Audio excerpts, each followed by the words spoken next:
ጋይስ የተመሳሳይ ጾታ ጋብቻና በተለይ ከፕሮቴስታንቲዝም ጋር በተገናኘ ያው ሰሞኑ ኬሲ ጋር እንትን ያለ ፕሮቴስታንቲዝም እና ተመሳሳይ ጾታ ጋብቻ። ፕሮቴስታንቶችን ደግሞ ኮመንት ላይ ገብታችሁ ከመሳደባችሁ በፊት ይህ ልጅ ምን እያወራን ምን እየተናገረ ነው የሚለውን ነገር ቪዲዮን እስከ መጨረሻ እንድትመለከቱት በእግዚአብሔር ስም ጋብዛችኋለሁ።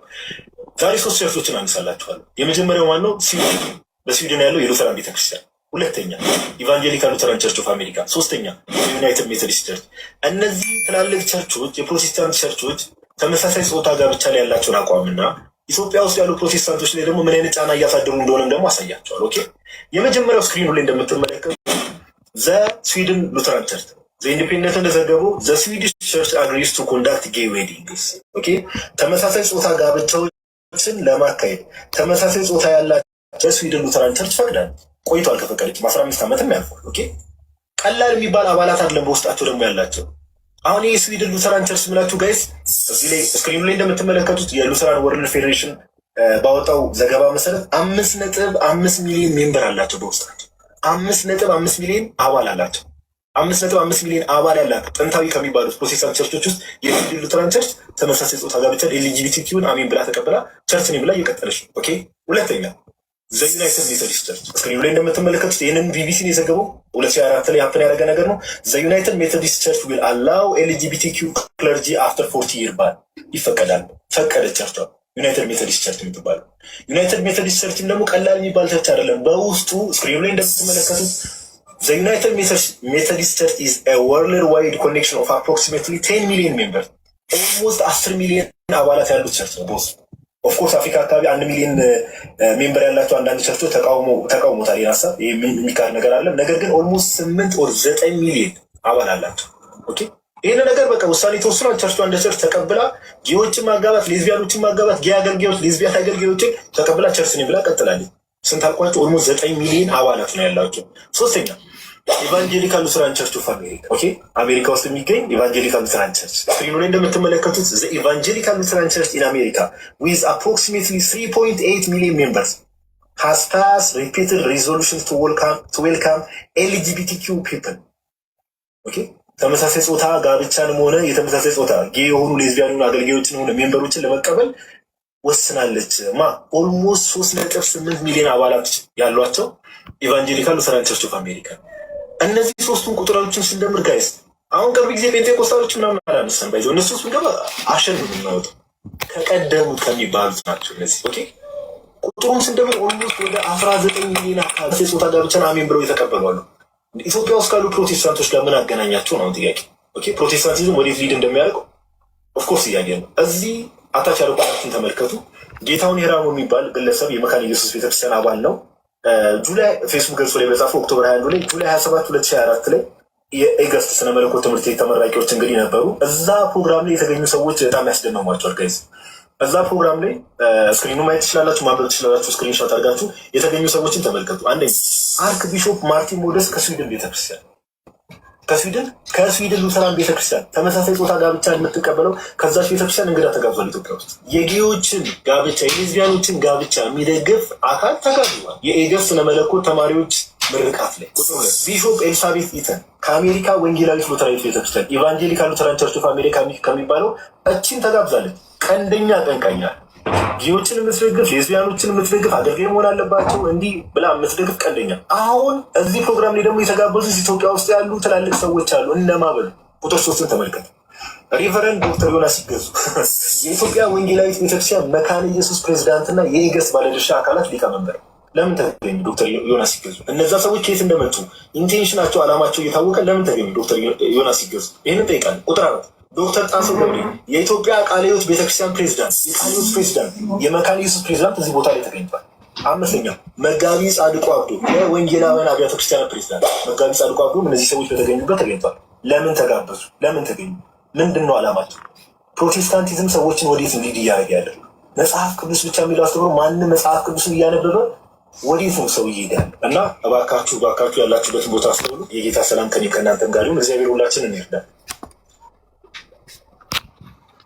እሺ እናመሰግናለን ብሮስኪ። ራስን ማዳመጥ ትንሽ ዊርድ ነው፣ ግን እናመሰግናለን ፓፓ ቪዲዮን ስላሰማህን። ይሄን ቪዲዮ ለምንድነው ማሳየት የፈለኩት? ጀስት ለመግቢያ ያክል እንዲሆን ነው። ከዚህ በፊት ነው በእርግጥ ኦልሬዲ አምና ላይ ነው 2025 ላይ ነበር ቪዲዮን የሰራሁት። በእርግጥ ያው ኤዲቲንጉን ደግሞ ያው ዮሐዴ ነው ያው ኤዲቲንግ ላይ ጀለስ ስፔሻሊስት ነው ባይዘው እና ለምንድነው ይሄን እንደ መግቢያ እንድንጠቀመው የፈለኩት? አሁን መሰረተ ክርስቶስ ላይ ለምሳሌ ሰሞኑን እንግዲህ በጣም ብዙ ሰዎች አይደለ መነጋገር ይሆናል መሰረተ ክርስቶስ ጉዳይ። በቃ እነዚህ ተመሳሳይ ጾታ ጋብቻን ምናምን ነገር የሚቃወሙ ምን የሚሉ ሰዎች እነርሱ ናቸው፣ ስፔሲፊካሊ እነሱ ናቸው የታገዱት። ኦኬ የታገዱት እና በጣም ብዙ ተቃውሞ መሰረተ ክርስቶሶች እየቀረበባቸው ነውና አሁን ይሄን ለመግቢያ ያክል ለምንድነው መጠቀም የፈለኩት? አዲስ አይደለም እውነት እናውራ ከተባለ እንደው ብዙ ሰው ሜቢ በስርዓት ኖሌጁ ለሌለው ሰው ዕውቀቱ ለሌለው ሰው ወይ ደግሞ ስለዚህ ነገር በደንብ ላላነበበ ሰው ነው እንጂ ፕሮቴስታንቲዝም ኦኬ አሁንም ደግመዋለሁ መጽሐፍ ቅዱስ ብቻ የሚለው አስተምሮ በተለይ ፕሮቴስታንቲዝም አሴ ሆል ለእንደዚህ አይነት ነገሮች በር ከፋሽ ነው። በር ከፍቶም አይተናል በጣም በተደጋጋሚ። ኦኬ አሁን ዌስተርኑ ዓለም ላይ ስንመለከት ቀደም ጋይስ እዚህ ቪዲዮ ላይ የተነሱ ሰዎችን ሳይሆን ቸርቾችን እንዳትረሱ። ዘስዊድን ሉትራን ቸርች ማለት ዓለም ላይ ትልቁ አውሮፓ ላይ ትልቁ የሉትራን በዲ ነው። ባይዘው አውሮፓ ላይ ትልቁ የሉትራን ቸርች ዘስዊድን ሉትራን ቸርች ነው። ኦኬ ዘስዊድን ሉትራን ቸርች ነው ዓለም ላይ አውሮፓ ላይ ትልቁ የሉትራን ቤተክርስቲያን እና በቃ ቸርቿ እንደ ቸርች በቃ ተመሳሳይ ጾታ ጋብቻን ምን እነዚህ ነገሮችን በሙሉ አፕሩቭ አድርጋ አሜን ብላ። ነገር ግን ጋይስ በደንብ አስተውሉ። ምን ብላለች? ራሷን የጌታ ቤተክርስቲያን ኦኬ ሰይጣን ምን ያህል ሰዎች ከእውነተኛው ቤተክርስቲያን ከወጡ በኋላ ሰይጣን ምን ያህል ሰዎችን እንደሚጠቀምና ምን ያህል እንደሚያታል እንድታስተውሉ እኔን ሐሳብ ማንሳት ያስፈልጋል። ኦኬ ስንት ሚሊዮን ተከታይ ያላት የስዊድን ሉተራን ቤተክርስቲያን ራሷን ቤተክርስቲያን ብላ ነው የምትጠራው፣ የክርስቲያኖች ቤት። ነገር ግን ተመሳሳይ ጾታ ጋብቻ ምናምን ነገር አሜን ብለው ተቀብለዋል። ሪሊ ትዝ የሚላችሁ ከሆነ ከተወሰነ ጊዜ በፊት ልክ ይህንን ሐሳብ እያነሳን ሐሳቡን እንደ ሐሳብ መምታት ስንጀምር ምን የሚል አርጊመንት ሲነሳ ነበር? እንደው እኛንም ባይመለከተን ለምሳሌ ኦሪየንታል አብያተ ክርስቲያናትን ባይመለከትም አረ ግሪክም እኮ እንደዚህ ብላለች። አሁንም ድጋሚ ክላሪፋይ ማድረግ የሚያስፈልግ ከሆነ እንናገራለን። ግሪክ ቤተክርስቲያን ቸርቿ ይህንን ነገር አፕሩቭ አላደረገችም። ነገር ግን የግሪክ መንግስት ነው። የግሪክ መንግስት እንደ መንግስት ይህንን ነገር በቃ ሐሳቡን ተመሳሳይ ጾታ ጋብቻ ምናምን ነገርን አክሰፕት አድርጓል። ቸርቿ ግን አክሰፕት አላደረገችም።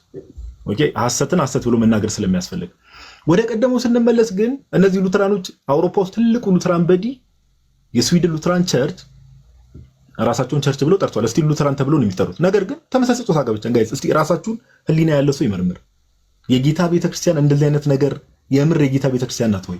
ላለመሆናቸው አንዱ ማሳያ ይሄ ነው። ባይዘው ላለመሆናቸው ቸርች አሴ ሆል ቤተክርስቲያኒቱ አጠቃላይ በቃ ተመሳሳይ ጾታ ጋብቻን እነዚህ ሰዎች ሶዶምና ጎሞራን ወይ ደግሞ የሶዶምና የጎሞራን ታሪክ መጽሐፍ ቅዱስ አላነበቡ ይሁን አላውቅም። ሰይጣን ምን ያህል የሰውን ልብ ምን ያህል እንደሚጠመዝዝና ሁሉ ነገር ኖርማል እንደሚያስመስል ተመልከቱ። ኦኬ በቃ አሜን ብለው ተቀብሏል። ነገር ግን አምልኮ ኢየሱስ ይባላል። ችግሩ እኮ ነው። በቃ ጋይስ አሁን በዚህ ዘመን ላይ በጣም ብዙ ሰው እየተሸወደ ያለው ማስተዋል ያጣበት ትልቁ ምክንያት ምንድነው ከተባለ ዝም ተብሎ እንደው መፈክር ይመስል ኢየሱስ ይባላል።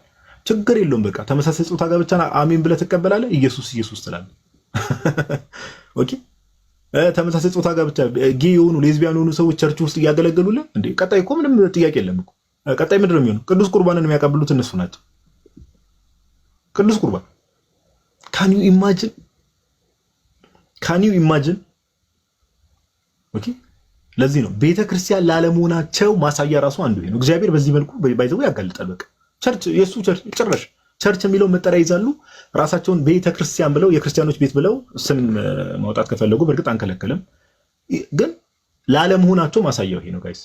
ላለመሆናቸው ማሳያ ነው። እነሱ ብቻ አይደሉም። እዚህ ቪዲዮ ላይ እንዳየነው ዩናይትድ ሜቶዲስት ቸርች አለ፣ ኢቫንጀሊካል ሉትራን ቸርች ኦፍ ኢኤልሲኤ ካልተሳሳትኩ፣ ኢቫንጀሊካል ሉትራን ቸርች ኦፍ አሜሪካ ኢኤልሲኤም አለ። አሁን እነዚህ በቁጥር ራሱ ቀደም እዛ ቪዲዮ ላይ ታችሁ ከሆነ ካልኩሌት ስናደርግ ኦልሞስት 20 ሚሊዮን ሜምበር ያላቸው ናቸው። ሜምበር ጴንጤቆስጣል ውስጥ ከተገባ ጋይስ በተለይ ወጪው ዓለም ላይ አፍሪካ ውስጥ የሚገራረም ቁጥር ነው የምታገኙት። የሚገራረም ቁጥር። እነዚህ እኮ ኦፊሻሊ እንደ ቸርች አሜን ብለው ተቀበለው በቃ በስርዓት ያስቀመጡ ናቸው። አሁን ትልቁ ችግር ምንድነው? ኢትዮጵያ ውስጥ ካሉ ቸርቾች ጋር ያላቸው ግንኙነት። አሁን መሰረተ ክርስቶስ ሰሞኑን ሆይ ምናምን ተባለ እንጂ ኢቭን ለምሳሌ እነ ዶክተር ማን አንቶኒዮስ ነው የሚባሉት ላይክ በስርዓት ራሳቸው ያዩትን ምናምን ነገር ኦፊሻሊ ዩቲዩብ ላይ ወጥተው ምናምን ነገር የተናገሩበትን ቪዲዮ ኤኒዋን ካን አክሰስ ኢት ምን ያህል ሰዎች ተመሳሳይ ጾታ ጋብቻ ውስጥ ምናምን ያሉ ሰዎች ምናምን ነገር ምን ያህል እየተበራከቱ እንደሆነ ኢትዮጵያ ውስጥ ያሉ የወንጌል አማኞች ተብለው ወንጌል አማኝ ፕሮቴስታንት ቸርች ውስጥ ኦኬ። አሁን ቅድም ቪዲዮ ላይ እንዳሳየዋችሁ ኤገስት የስነ መለኮት ኮሌጅ አለ። ኦኬ እኔ እንደሰማሁትም ከሆነ ቅድም ያሳየዋችሁ ቪዲዮ ላይ ምንድነው ኤገስት የስነ መለኮት ኮሌጅ ማለት እንግዲህ ፕሮቴስታንቱ ዓለም ላይ ስነ መለኮት ትምህርት ያስተምራሉ የሚባሉ ሰዎች የሚወጡበት ነው። ያንን ሁላ ከጀርባ ሆነው ፈንድ የሚያደርጉት እነዚህ ግሩፖች ናቸው። ለምሳሌ ቅድም ያሳየናቸው ቪዲዮ ላይ ያያችኋቸው ሶስቱ ግለሰቦች ከኤቫንጀሊካል ሉተራን ቸርች ኦፍ አሜሪካ ከስዊድን ሉተራን ቸርች ምናምን የመጡት ግለሰቦችን ስትመለከቱ ለምን የተጋበዙት ጋይስ? ምርቃቱ ላይ ለምን የተጋበዙ ይመስላችኋል? ለምን የተጋበዙ ይመስላችኋል? ምርቃቱ ላይ ዋና የተመሳሳይ ጾታ ጋብቻ አቀንቃኞች የኤገስት ስነ መለኮት ምርቃት ላይ ለምን የተገኙ ይመስላችኋል? ቢኮዝ ከጀርባ እነርሱ ፈንድ ስለሚያደርጉት ፈንድ የሚያደርጉት እነሱ ናቸው። የስነ መለኮት ትምህርት ቤቱን እንዲህ ብላችሁ አስቡት። የስነ መለኮት ትምህርት ቤቱን ከጀርባ እነሱ ከሆነ ፈንድ የሚያደርጉት ስለዚህ አይዲዮሎጂው እነሱ በሚፈልጉት መልኩ ነው ማለት ነው። እዛ ትምህርት የሚሰጠው እነሱ በሚፈልጉት መልኩ ነው ትምህርት የሚሰጠው። ስለዚህ ከዛ ትምህርት ቤትም ሆነ ምንም የሚወጡ አገልጋዮች ሞስት ኦፍ ዘም በቃ እንደዚህ አይነት ማይንድ ሴት እያያዙ ነው የሚወጡት። ህዝብ ውስጥም ይሄን ነው የሚረጩት። ኦኬ ስለዚህ በፕሮቴስታንት የተለያዩ ቸርቾች ውስጥ ያላችሁ ሉተራንም በል አሁን መካነ ኢየሱስ እንደዚህ ይባላል። ቀደም እንዳያችሁት ነው እነ ዶክተር ዮናስ ይገዙ ማለት እንግዲህ የመካነ ኢየሱስ ቤተክርስቲያን ፕሬዚዳንት ናቸው። የቃሊዮት ቸርች ፕሬዚዳንት እዛ ቦታው ላይ ተገኝቷል። የወንጌላውያን አብያተ ክርስቲያናት ፕሬዚዳንት ተገኝቷል ቦታው ላይ። ከነዚህ ሰዎች ጋር እንግዲህ እንኳን ደህና መጣችሁ ምናምን ተባብለው ማለት ነው። አንድ ሰው ለምሳሌ ምን ሊል ይችላል? እንደው እቺ ማምለጫ ነገር አለች የሆነ አንዳንድ ሰዎች ጋር ጋይስ ይሄን ብለን ስንናገር በሽታ እንደሆነ እናውቃለን። ኦኬ ይሄ ተመሳሳይ ጾታ ጋብቻ ኦር ምናምን ነገር ይሄ ጌይ መሆን ሌዝቢያን መሆን አሁን ውጭ ዓለምማ ተውት፣ በእግዚአብሔር ስም ተውት። ይሄ ትራንስ እየተባለ ምን እየተባለ አሁን ምን የማይባል ነገር አለ። በቃ ተለጥጦ ኧረ በስመ አብ ስንት ነገር ነው ያለው። እና እንደውም አንድ ቪዲዮ እያየሁ ነበር፣ በጣም ያሳቀኝም ቪዲዮ በተለይ እነዚህ ትራንስ ላይ ምናምን በጣም እየተለጠጠ ከመምጣቱ የተነሳ ዮሐዴ ሜቢ እሱን ቪዲዮ አይተው ከሆነ አንድ ቪዲዮ የሆነ ሱፐርማርኬት ውስጥ ምናምን ነገር አንድ እንትን አይታል ዮሐዴ አንድ ቪዲዮ በጣም ያሳቀኝ ቪዲዮ ስለሆነ ነው። ትንሽ ቆይቶ ብሏል ካየሁት ጋይስ አለው አይደል? ማውራት አችልም። እሺ አንተ ሰውዬ ምን መሰላችሁ ጋይስ የሆነ እንደዚህ አይደንቲፋይ ያደርጋሉ የሚለው ነገር ውጭ ዓለም ያላችሁ ሰዎች በደንብ ታውቁታላችሁና አንዱ ገብቶ ምናምን ነገር ካሜራ እየቀረጸ ነው እና ላይክ መጣና የአይ ቲንክ ሱፐርማርኬት ውስጥ ያለ ሰው እየመሰለኝ እዚህ ውስጥ ካሜራ መቅረጽ አችልም ብሎ እንትን ሲለው ውጣ ምናምን ሲለው እኔም እንደ ካሜራ ነው አይደንቲፋይ ማድረገው አለው። ከዛ ምን ያድርገው የምር ትክክለኛ እንትን ነው ብላችሁ ምን ያድርገው በቃ ይሄ በቃ እግዚአብሔር ክቡር የሆነው ፍጥረት እግዚአብሔር የፈጠረውን ክቡር የሆነው ፍጥረትን በቃ እንደው ወደ እንስሳነት የመቀየር ነገር እና አውሮፓና አሜሪካ ላይ ይሄ ነገር ምንም እነሱ መቃወምና እነሱ ልክ አይደለም ማለት ነው በዚህ ሰዓት የሚያስቀጣው ያ ነገር አፍሪካ ውስጥ መጥቷል። ኦኬ ወደኛም ሀገር እየመጣ ነው እየገባ ነው በደንብ እያየነው ነው። ኦኬ ከነዛ ውስጥ ደግሞ አንዱ መግቢያና ማስፋፊያ መንገድ ይሄ ነው። ይሄው ቪዲዮን አይታችኋል። መሰረተ ክርስቶስ ላይ ማፕን ያደረገው ይሄ ነው ኤግዛክትሊ። መሰረተ ክርስቶስ እንግዲህ ቤተክርስቲያን ራሷ ምንድነው የምትለው ቸርች እሱ ቪዲዮ ነው አመልኩ ነው አትቀረጹ ምናምን ሲላቸው አይ እንደ ካሜራ ነው ራሱን አይደንቲፋይ የሚያደርገው ምናምን ነገርና በሽታ እንደሆነ አንደርስታንድ እናደርጋለን። ኦኬ በሽታ እንደሆነ አንደርስታንድ እናደርጋለን። በሽታ ነው። ኦኬ ይሄ በጣም ፈውስ የሚፈልግ በሽታ ነው። እግዚአብሔር ሁሉንም እንደዚህ አይነት ነገር ውስጥ ያሉ ሰዎችን ይፈውስ፣ እውነት ለማውራት ይፈውስ። ነገር ግን ትልቁ ችግር ምንድነው? ቸርቾቹ ፕሮቴስታንት ውስጥ ያሉ ቸርቾች ለእንደዚህ አይነት ነገር በጣም በርከፋቸው ሆነዋል። በጣም በርከፋቸው ነው። ዋና የሚባሉ እንግዲህ ኢትዮጵያ ውስጥ ያሉ ቸርቾች ናቸው። አሁን ቀደም እዛ ቪዲዮ ላይ ተመልክታችሁ ከሆነ እንደ መካነ ኢየሱስ እነ ቃልዮት አሁን ደግሞ መሰረተ ክርስቶስ እንደ ከዚህ ነገር ጋር አታች እየተደረጉ ያሉ ቸርቾች ጴንጤቆስጣሎችን ተዋቸው ዋናዎቹ ናቸው። ኢቭን እየተገናኙ ያሉት ከእንደዚህ አይነት ነገር ጋር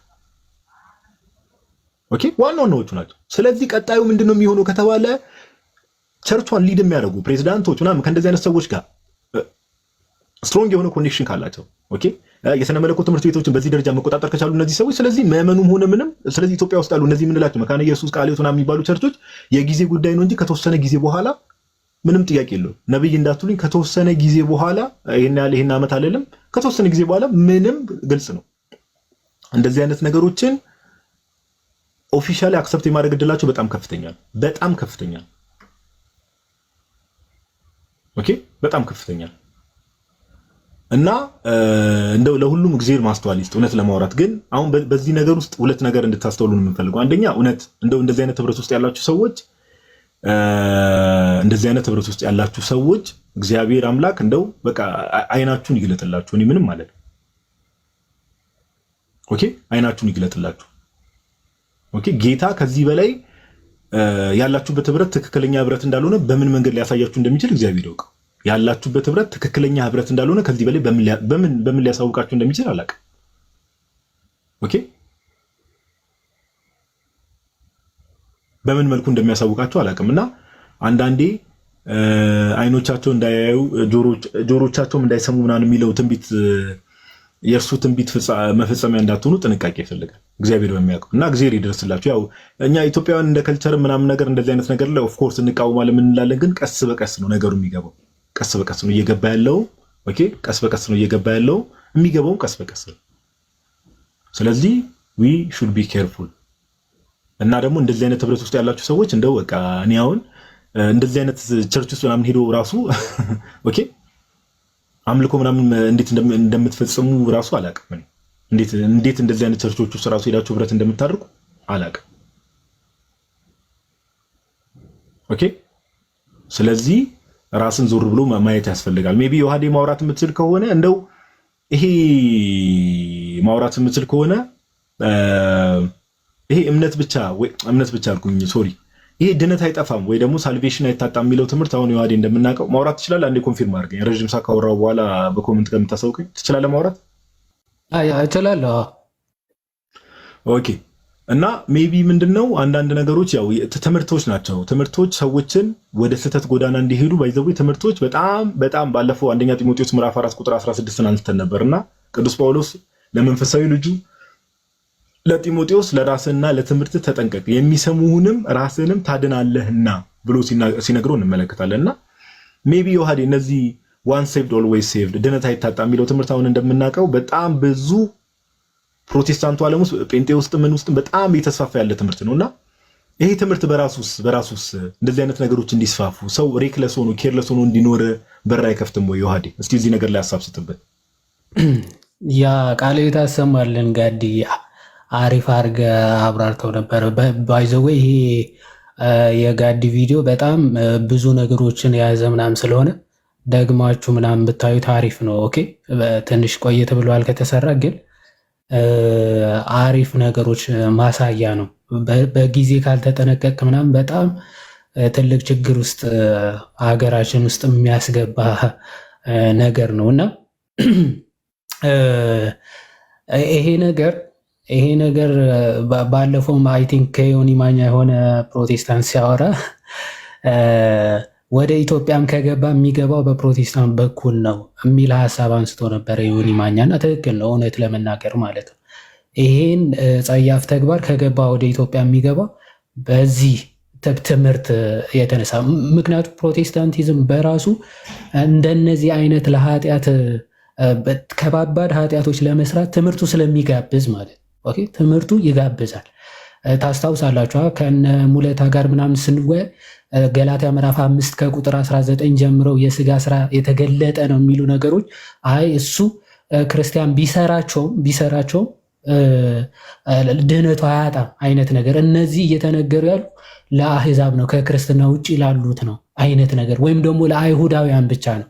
አይሁዳውያን ሕግ ተሰጥቷቸው ስለነበር ክርስቲያኖች ግን ቢሰሩትም ባይሰሩትም የሚል በጣም የተሳሳተ የመጽሐፍ ቅዱስ መረዳትና ማብራሪያ ስላላቸው በጣም ከባድ ነገር ነው እና ምን ብሎ ሲመልስ ነበረ?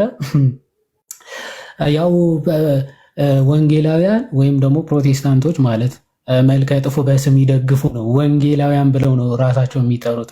በሚገርም ሁኔታ ትክክለኛ ወንጌላውያን እኛ ነን። በነገራችን ወንጌል የሚያምን ከሆነ ትርጉሙ ማለት ልክ አሁን ኦል ጂሰሶች ራሳቸው የሐዋርያት ቤተክርስቲያን ብለው ይጠራሉ። ሐዋርያዊ ትምህርት ይዘናል እንደማለት ነው። ግን በጣም የሚያስቅ ነው። የትኛውም ሐዋርያ የነሱን ትምህርት የትኛው ሐዋርያዊ አበው የነሱ ትምህርት አይይዝም። ግን ራሳቸው ሐዋርያዊ ወይም ደግሞ ሐዋርያ ቤተክርስቲያን ብለው ስለጠሩ ትክክልም ሐዋርያውያን ማለት ናቸው፣ ወይም ደግሞ የሐዋርያት ትምህርት ይዘዋል ማለት አይደለም። ልክ እንደዚያ ወንጌላውያን ስላላችሁ ወንጌል አማኞች ልትሆኑ አችሉ። ኦኬ፣ ስም ስለያዛችሁ የምርም ወንጌል ታምናላችሁ አያስብላችሁም። ኦኬ ሶ እና እኛ የምንታወቀው በስነ ምግባር ነው ምናምን አይነት ነገር ማለት ነው። ይህ በጣም ራሳችሁ ማለት ሁላችሁም አይደለም አክቹዋሊ። እሺ ይህን ስናገር ይህንን አይነት ኦፖርቹኒቲ ወይም ደግሞ እንደዚህ አይነት ትምህርቶችን የሚከፍቱ የፕሮቴስታንት ዲኖሚኔሽኖችን ነው ሞር እየተናገርኩ ያለው እና ዶክተር ስዩም ይመስለኛል አይደለ ይሄ ማሙሻ የሚባለው ማለት ነው። እሱ ከዚህ በፊት በግልጽ ተናግሯል። በፕሮቴስታንት ቸርቾች ማለት ነው እስከ ራሳቸው እስከ ቸርች ማቋቋም ደረጃ ድረስ ሊደርሱ እንደነበር። ኦኬ አንድ ቸርች ውስጥ ይሄ ቪዲዮ የተቀመጠ ነው በነገራችን ላይ። አይ በማስረጃ ሳዩ ከተባለ ቀጥታ ከፍተን ማሳየት የምንችለው እና እስቲ እንደዚህ ግብረ ሰዶማዊነትን የምትቀበሉ ወይም ደግሞ እንደዛ የሆናችሁ አባላት ከቸርቹ ውጡ ሲባል እንዳለ ኦልሞስት የቸርቹ አባላት ወጥተዋል። እንደዛ የሆናችሁ ውጡ ሲባል የቸርቹ አባላት እንዳለ ወጥተዋል እና በጣም ነው የደነገጥነው። ጥናት ሲደረግ የፓስተር ልጆች ምናምን ፓስተሮችም ጭምር እዛ ህብረት ውስጥ አሉ እና በውስጥ ለውስጥ እየሰሩ ቸርች ለመሆን ኢትዮጵያ ኦፊሻሊ ይሄንን የሚቀበሉ የሆሞ ወይም ደግሞ የግብረ ሰዶም ተከታዮች ቸርች ለመክፈት ራሱ ውስጥ ለውስጥ እየሰሩ እንደነበር ኦኬ የተደረሰበት እውነት ነው። ሶ በጣም ጥንቃቄ የሚፈልግ በጣም ትኩረት የሚፈልግ ነገር ነው ይሄ እንቅስቃሴ ማለት ነው።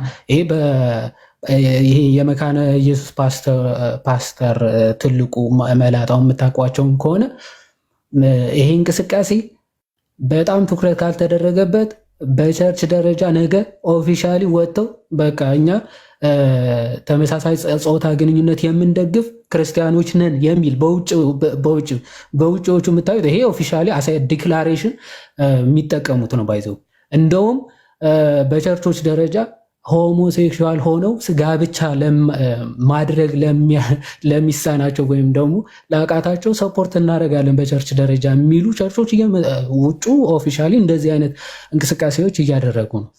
ይሄንን ግን ውስጥ ለውስጥ ኢትዮጵያ ላይ አሁን በደንብ ካልተሰራ ክርስትናችን ላይ በደንብ ካልሰራን ነገ ኦፊሻሊ መጥቶ እንደ ውጮቹ የማይሆንበት ምንም ምክንያት የለም እና ለዚህ እንቅስቃሴ ሞር ኢትዮጵያ ውስጥ እንዳይገባ እየተከላከለ ያለው አሁንም ምንድነው የኢትዮጵያ ቤተክርስቲያን የሰራችው ስራ ነው። በቃ ሃይማኖቱን ባህል አድርጋ ስላስጠበቀችው ህዝቡ ይህ አጸያፊ ነው።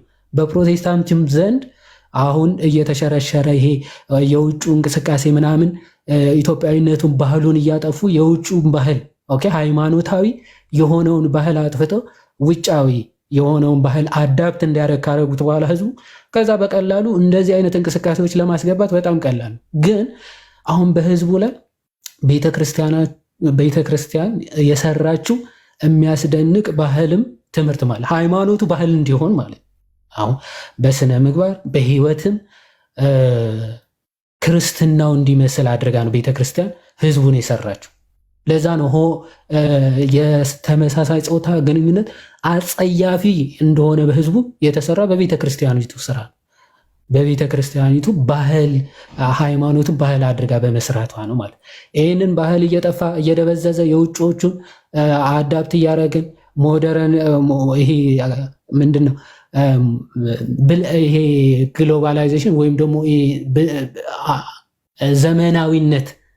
ዘመናዊነት በሚመስል መልኩ የሰው አእምሮ እየታጠበ ከሄደ በኋላ እንደዚህ አይነት አስተሳሰቦች ለማስገባት በጣም ቀላል ናቸው እና በቅርቡ አሁን እኔ ዩቲዩብ ላይ የሰራሁት ቪዲዮ ነበረ።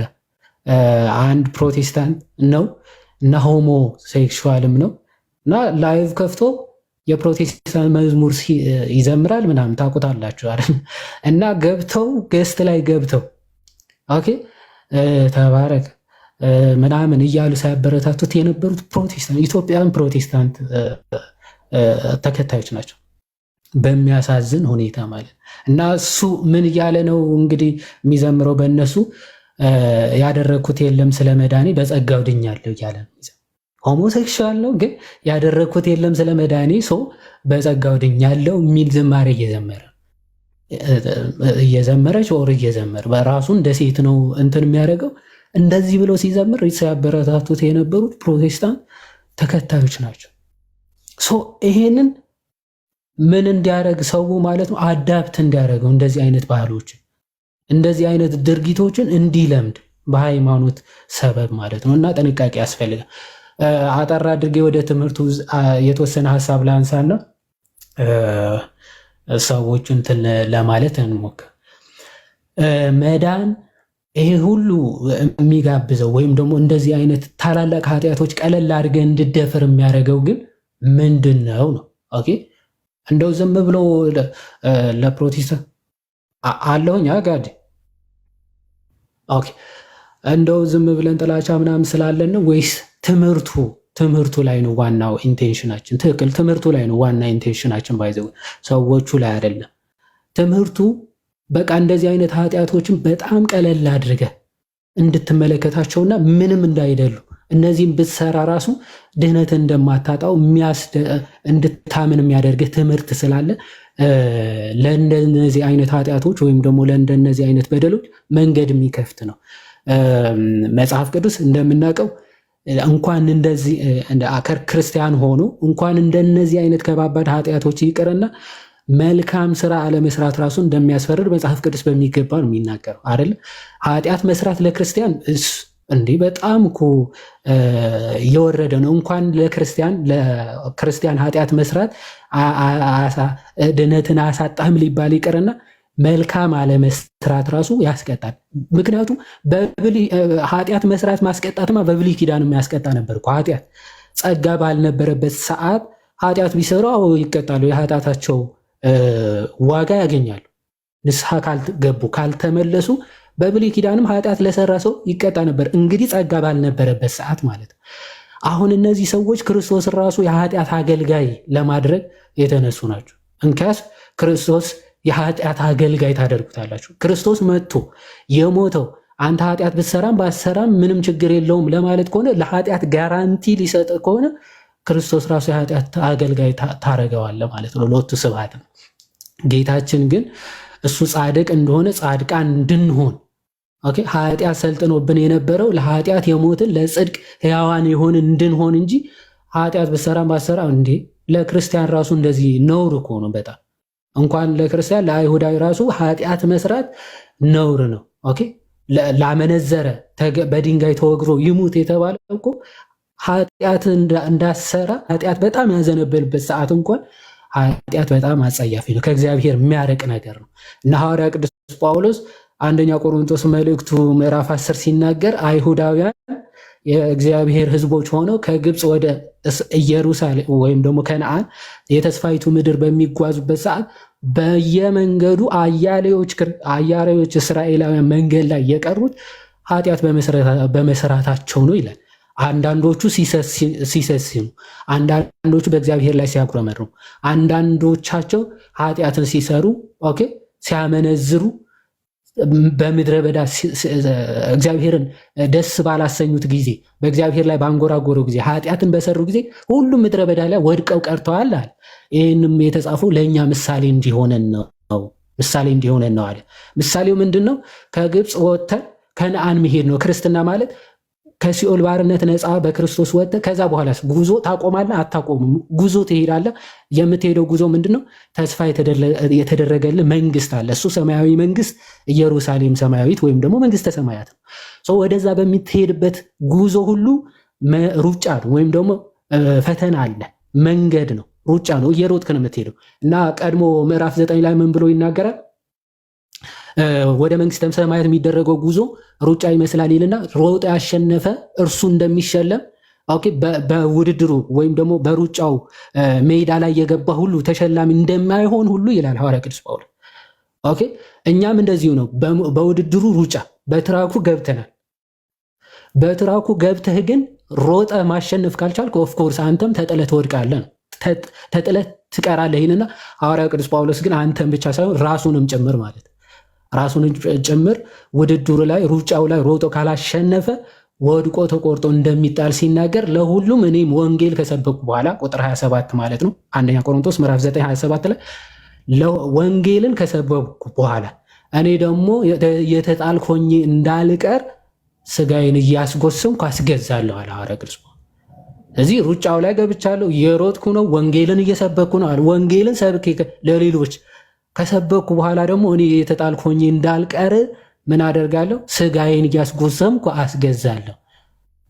ስለዚህ የተጻፈው ከግብፅ ወደ ከነአን ሲሄዱ መንገድ ላይ አያሌዎች ወድቀዋል ተብለው የተጻፈው ለእኛ ምሳሌ ነው። እኛም ወደ ሰማያዊ መንግስት ተስፋ ወዳረግነው መንግስት በምንጓዝበት ሰዓት በሃይማኖታችን ጸንተን ቆመን ካልተራመድን መንገድ ላይ ወድቀን መቅረት አለ፣ ተቆርጦ መጣል አለ። ስለዚህ አለ የቆመ የሚመስለው እንዳይወድቅ ይጠንቀቅ። የቆመ የሚመስለው እንዳይወድቅ ይጠንቀቅ። ምክንያቱም ቆሜያለሁ ክርስትናን ይዣለሁ እያለ ሰው በምግባር በሃይማኖት የማይጸና ከሆነ ምን ይላል ማለት ነው? እሱም ተቆርጦ ወድቆ ይቀራል። እና መጽሐፍ ቅዱስ በሚገባ የሚያስተምረን ትምህርት ይሄ ሆኖ ሳለ ድህነት ሊጠፋ አይችልም። አንዴ ከዳንክ በኋላ ምንም ኃጢአት ብትሰራ ችግር የለውም። ኦኬ ክርስቶስ እኮ አንዴ አድኖሃል። ኦኬ ማመን ብቻ በቂ ነው፣ ያለ ስራ ነው የዳንከው የሚሉ ሀሳቦች እየያዝክ በቃ ምንም ስራ የሚለው የነሱ መረዳት ማለት ነው። ስራ የሚለው መጽሐፍ ቅዱስ ሌላ ሀሳብ ሌላ አውድ ሆኖ ሳለ በቃ ያለ ስራ ነው የዳንከው፣ ስለዚህ ምንም አይነት ስራ አያስፈልግም። ይሄ ባይዞ በጣም አደገኛ ትምህርት ነው። ትክክል ነው። ክርስትናን ለማግኘት ልጅነት ለማግኘት በስራ አይደለም የምናገኘው ማለት ከዛ በኋላ በክርስትና ህይወት ምንም አይነት ስራ አያስፈልግህም ማለት በጣም ኖር ነው። እንደው አውግስቲን ይህንን የፕሮቴስታንት ሀሳብ አስቀድሞ ሲናገር የሐዋርያው የቅዱስ ጳውሎስን መልእክት ይዘው በጸጋው ድናችኋል ያለ ስራ ነው ስለተባለ ስለዚህ መልካም ስራ ምንም ለድህነት እንደማያስፈልግ አድርገው ይናገራሉ ይልና ነው የቅዱስ ጳውሎስ ሀሳብ እንደዛ ብለን የምንረዳው ከሆነ ይላል። ስለዚህ ሐዋርያው ከቅዱስ ያዕቆብ ጋር እናጋጫለን፣ እንዲጋጭ እናደርገዋለን። ምክንያቱም እሱ ደግሞ ሰው በስራ በእምነት ብቻ ሳይሆን በስራ እንዲጸድቅ ታያላችሁና ብሎ በግልጽ ተናግሯል። ስለዚህ ሁለቱም ሐዋርያት ይጋጫሉ ወይ ነው። ኦኬ በስራ አብርሃም ራሱ የጸደቀው በስራ ነው ብሎ ተናግሯል። አብርሃም በስራ ጸድቋል ብሎ። ስለዚህ ይህ የቅዱስ ያዕቆብ መልእክትና የሐዋርያ የቅዱስ ጳውሎስ መልእክት አብርሃም እምነቱ ጽድቅ ሆኖ ተቆጠረለት የሚለውና የያዕቆብ ደግሞ አብርሃም በስራ ጸድቋል የሚሉ ሁለቱ ሀሳቦች ይጋጫሉ ወይ ነው? አይጋጭም። እንዴት ሊጋጭ ይችላል? ሁለቱም ሐዋርያት ሊጋጩ አይችሉም ማለት። ስለዚህ ሐዋርያ ቅዱስ ጳውሎስ እየተናገረ ያለው ስለ ኢኒሻል ሳሊቬሽን ወይም ደግሞ ልጅነትን ስለማግኘት ኦኬ እግዚአብሔር ሲጠራው ወደ ከነአን አምኖ ሲወጣ እግዚአብሔር የእግዚአብሔር ሕዝብ እንዲሆን ሲመርጠው ሲያደርገው ስራውን ታይቶ ወይም ደግሞ ቀድሞ የነበረውን ስራ ታይቶ አይደለም ልጅነትን ወይም ደግሞ ጸጋን እነዚህ አይነት ነገሮችን የሰጠው ለአብርሃም። ከዛ በኋላ ግን ወደዚህ ክርስትና ከጠራው በኋላ እግዚአብሔር ግን በዚህ መልካም ስራ ካልጸና አብርሃም ኦፍኮርስ መለየት አለ። ለዛ እኮ ነው ልጅን ሰዋል የሚሉት። ተለይተው ውጣ ሲባል በእምነት መውጣት፣ እነዚህ መልካም ስራዎች ናቸው። እምነቱ በስራ ሲፈጽም ነው ድህነቱን የሚያገኘው አብርሃም ማለት። ልክ እንደዚያው እኛም መጀመሪያ ልጅነትን ለማግኘት ሚስጢራትን በመቀበል ብቻ ነው ድህነታችን የምናገኘው። ከዚህ በኋላ ልጅነትን ካገኘን በኋላ ግን ያንን ልጅነታችን በምንድነው የምንጠብቀው? ማለት ድህነታችንን መፈጸም ማለት ነው። ያገኘውን ልጅነት ወዳገኘንበት መንግስት ከገባን በኋላ ለመንግስቱ የሚመጠን ስራ ደግሞ ከኛ ይጠበቃል። እዛ መንግስት ላይ ጸንቶ ለመኖር ማለት ለመቆየት ለመንግስቱ የሚገባ ፍሬና ስራ መስራት ያስፈልጋል። ልክ ምን እንደ ማለት ነው ለሰማያዊ ለሆነ መንግስት ወታደርነት ወይም ደግሞ ለሆነ ሀገር ጥበቃ እንድትጠብቅ ታዘ። ከዛ በኋላ ጥበቃውን ትተ አይ አንዴ ተመርጫለሁ መሳሪያውን አልይዝም ውጊያ ያስፈልገኝ ምናምን ብትል ኦፍኮርስ ጠላት መቶ አንተንም እንትን ይላል።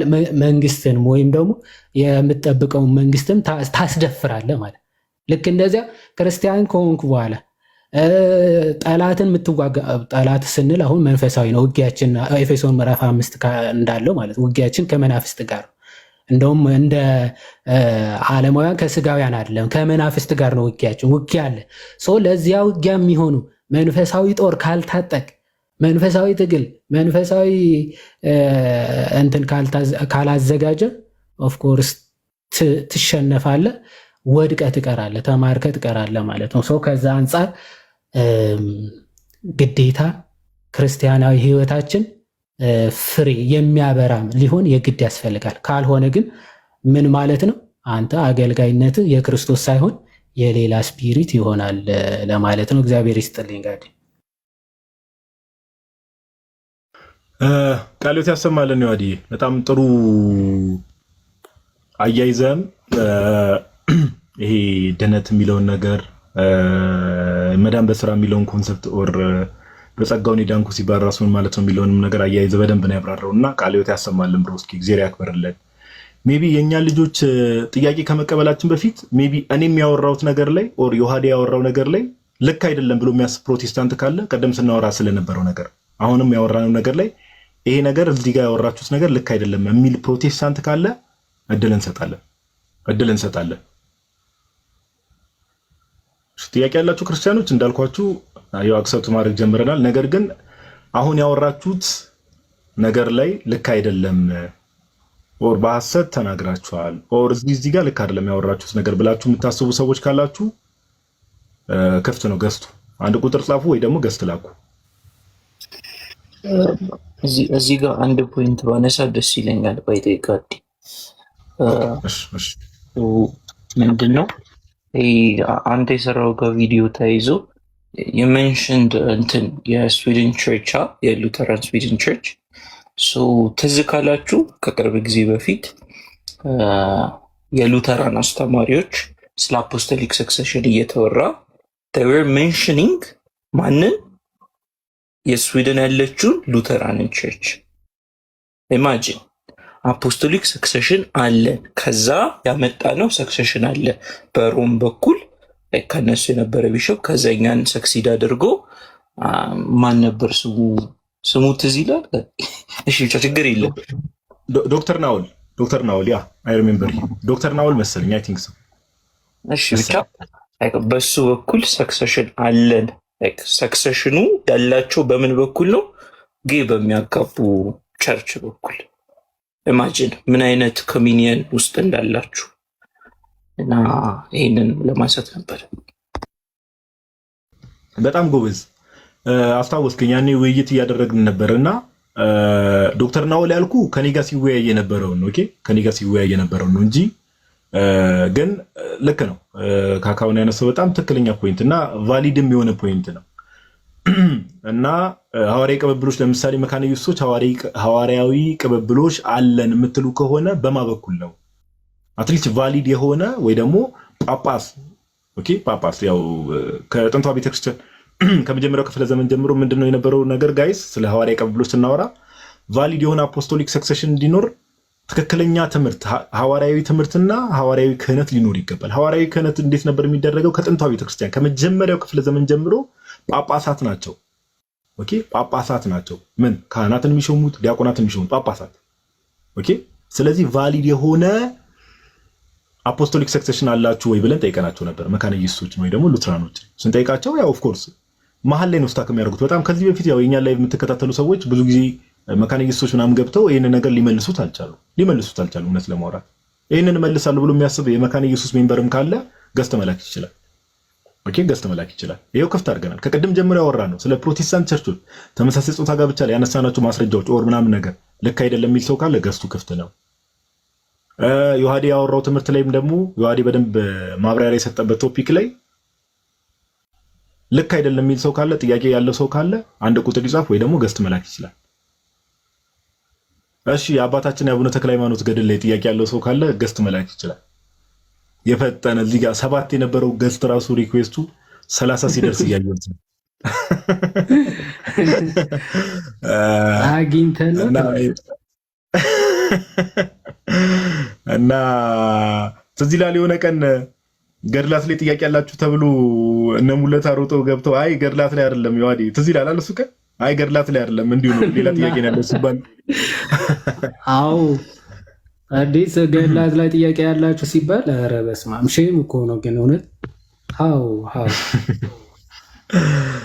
ያ እና ኤኒዌይስ እሺ በቃ እዚህ ነገር ላይ ማውራት ከዛ በኋላ ኧረ ዝም ብለን ርዕሱ እንድትገቡ ብለን ነው ሲባል እንደዛ ሰውዬ how many times days come to me እንዴ how many times ያሳዝ እሺ ዩዘር ኔሙን ቆይ በስርዓት ለማንበብ ዳርትስ ገርል የሚል ዩዘር ኔም እንኳን ደህና መጣሽ እህታችን እንኳን ደህና ቆያችሁ ሰላም ነው እግዚአብሔር ይመስገን ቀደም አይ ቲንክ ገስት ላይ የሆነ ጥያቄ አለኝ ብለሽ ስለጻፍሽ ነው ዝርዝሩ ላይ ሳይሽ አክሰፕት ያደረኩሽ ምን ነበር ጥያቄሽ ምን ነበረ እስቲ እንስማው እሺ አመሰግናለሁ ጥያቄ ኃጢአትን ለካህን መናዘዝ መጽሐፍ ቅዱሳዊ ነው ወይ ካልሆነም ደግሞ ቤተክርስቲያኗ እንዴት ነው የምታስረዳን በዛው አያይዘ ደግሞ ስለ ቅዱሳት ስዕላትም ብታብራራልኝ ደስ ይለኛል ኦኬ እሺ ኦኬ ክርስቲያን ነሽ ኦርቶዶክስ ነሽ ኦርቶዶክስ ነኝ ያው ስላልገባኝ ነው ችግር የለውም እሺ አንዳንድ እንሂድበት አይደል ያው ተከፋፍለን አንዳንድ እንሂድበት እሺ እንትኑ እንሂድበትና ቅዱሳት ስዕላት ላይ የተወሰነ ሐሳብ እኔ እንትን ሰጣለሁ የክህነቱን ወይ አንተ ትሄድበታለሽ ቅዱሳት ስዕላት ላይ የተወሰነ ነገር ልበልና ከዛ በኋላ የክህነቱ ላይ ትሄድበታል ያው ሁለቱም በርግጥ ብዙ ጊዜ አድሬስ ያደረግናቸው ጉዳዮች ናቸው ግን አጠር ባለ መልኩ ለማብራራት እንሞክራለን ቅዱሳት ስዕላት ላይ ያለው ትምህርት ኦኬ ቅዱሳት ስዕላት ላይ ወይ ደግሞ አይኮኖግራፊ የምንለው ላይ ቅዱሳት ስዕላት ላይ ቤተክርስቲያን ያላትን ትምህርት ሁሌ መስማት ያስፈልጋል ለምሳሌ በጣም ብዙ ጊዜ ቤተክርስቲያን ከምትወቀስበት ነገር ውስጥ አንዱ ምንድነው በይዘው ይሄ ወቀሳ ዛሬ ጀምራለሁ ጋይስ ለታችን ብቻ ሳይሆን ታች ያላችሁ ሰዎችን በደንብ ስሙ እሺ ምንፍቅና አዲስ ምንፍቅና የለም ወይ ደግሞ ቤተክርስቲያን ላይ የሚደርስ ወቀሳ ወይ ደግሞ ተቃውሞ አዲስ ወቀሳ ኦር አዲስ ተቃውሞ አይመጣም ምንፍቅና በተወሰነ መልኩ ራሱን አፕግሬድ ያደርጋል ራሱን ሪፕሊኬት ያደርጋል እንጂ አዲስ ሄረሲ የለም ራሱን የተወሰነ አፕዴት ያደርጋልና ከዚህ ከቅዱሳት ስዕላት ጋር በተለይ ቤተክርስቲያን ኦልሞስት 7ኛ ክፍለ ዘመን አካባቢ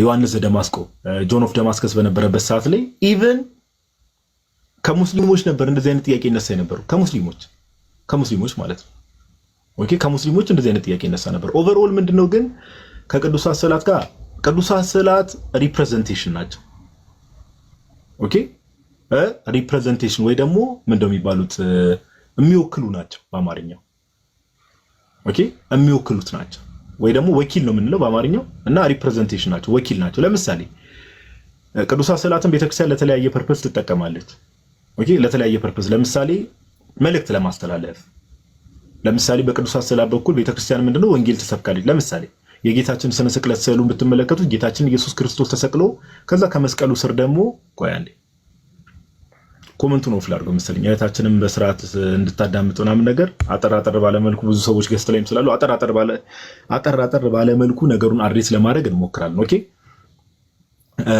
ምንድነው ወንጌል ለመስበክ ተጠቀምበታል ለምሳሌ ጌታችን ስነ ስቅለት ብትመለከቱ ለምሳሌ ጌታችን በመስቀል ላይ በቀራኒው ላይ ተሰቅሎ ከዛ እመቤታችን ከመስቀሉ ስር ቅዱስ ዮሐንስ ከመስቀሉ ስር ይሄ ምንድነው ክርስቶስ ኢየሱስ እንደተሰቀለ ለምሳሌ ስዕሉን ያየ ሰው ኢዚሊ አንደርስታንድ ማድረግ ይችላል ለምሳሌ መጽሐፍ ማንበብ የማይችሉ ሰዎች ለምሳሌ ቅዱሳት ስዕላትን ተመልክተው ነገሮችን አንደርስታንድ ሊያደርጉ ይችላሉ ኦኬ አንደርስታንድ ሊያደርጉ ይችላሉ ሁለተኛ ብዙ ጊዜ በተቃውሞ ከሚነሱ ነገሮች ውስጥ ለምሳሌ የተቀረጸ ምስል ለራስ አታድርግ ምናምን የሚሉ ጥቅሶች ነው ብዙ ጊዜ ሰዎች የሚያነሱት አይደል የተቀረጸ እግዚአብሔር አምላክ በብሉይ ኪዳን ያዘዛቸው ትእዛዞች ለራስ የተቀረጸ ምስል አታድርግ ሁሌም ጋይስ መጽሐፍ ቅዱስ ኦኬ ቴክስት ዊዛውት ኤ ኮንቴክስት የሚባል ነገር አለ። ኦኬ ቴክስቱን ስትመለከቱት ያለ አውዱ የምትፈቱት ከሆነ በጣም ስተት ውስጥ ትገባላችሁ።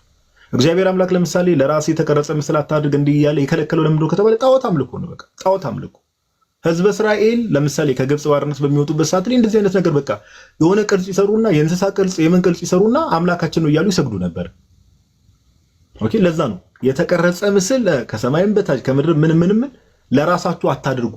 እነዛ ሰዎች ህዝበ እስራኤል የተቀረጸ ምስል ለራሳቸው ያደርጉ የነበረው ለምንድነው ከተባለ ሊያመልኩ ስለሆነ ነው። ባይዘው ሊያመልኩ ስለሆነ ነው። እግዚአብሔር አምላክ ቀጥታ የተቀረጸ ምስል ለራስህ አታድርግ የሚለውን እንትን ያለው ከዛ አንፃር እንጂ ኢንቴንሽን ማተርስ። አሁንም ቢሆን ሰው ለምሳሌ ስዕል ሊሆን ይችላል፣ ቅርጽ ሊሆን ይችላል። ምን ለማምለክ ከሆነ የሚጠቀመው አዎ ጣዖት አምልኮ ጣዖት አምልኮ ነው። ኦኬ ኢንቴንሽን ማተርስ። ነገር ግን ራሱ እግዚአብሔር አምላክ ኦሪት ዘጸአት ምዕራፍ 25 ላይ መልሶ ሙሴን ደግሞ መልሶ ሲያዘው እንመለከታለን አይደል? ሁለት ኪሩቤሎችን ከተቀጠቀጠ እንትን ሁለት ነሐስ ሁለት ኪሩቤሎችን ስራ ሲለው እንመለከታለን። ኦኬ ስለዚህ እግዚአብሔር አምላክ እንደው እዚህ ጋር የተቀረጸ ምስል ለራስ አታድርግ ብሎ መልሶ ደግሞ ሙሴን እዛ ጋር ምን ሲለው እንመለከታለን እንዴ? ኪሩቤሎችን ስራ ሲለው እንመለከታለን። ስለዚህ እግዚአብሔር እርስ በርስ እንደው ከራሱ ሐሳብ ጋር ተጋጭቶ ነው? በፍጹም አይደለም። ነገር ግን እዛ ጋር ለራስ የተቀረጸ ምስል አታድርግ ብሎ እግዚአብሔር አምላክ ሲከለክል ምን እንደው ሪፈር እያደረገ ያለው ጣዖት አምልኮ ነው። ለራሳቸው የተቀረጸ ምስል ያድርጉና ይሰግዱ ነበር፣ ያመልኩ ነበር። ያን ነው እግዚአብሔር እየተቃወመ ያለው።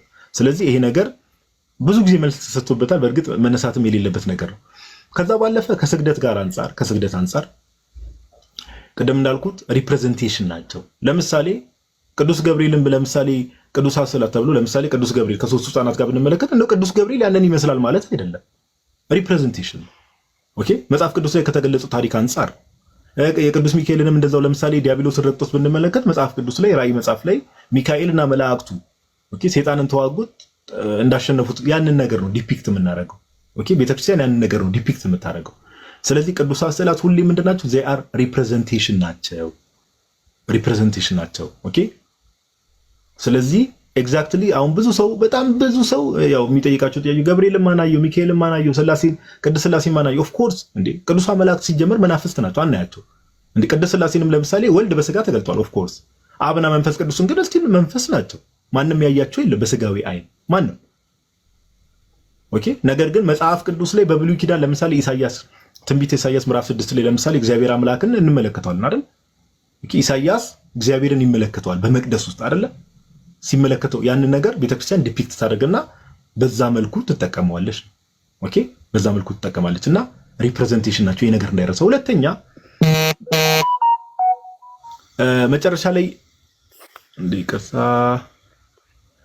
መጨረሻ ላይ ማንሳት የምፈልገው ነገር እንደው ቅዱሳት ስዕላት ፊት የሚደረግ ስግደት በደንብ አስተውሉ።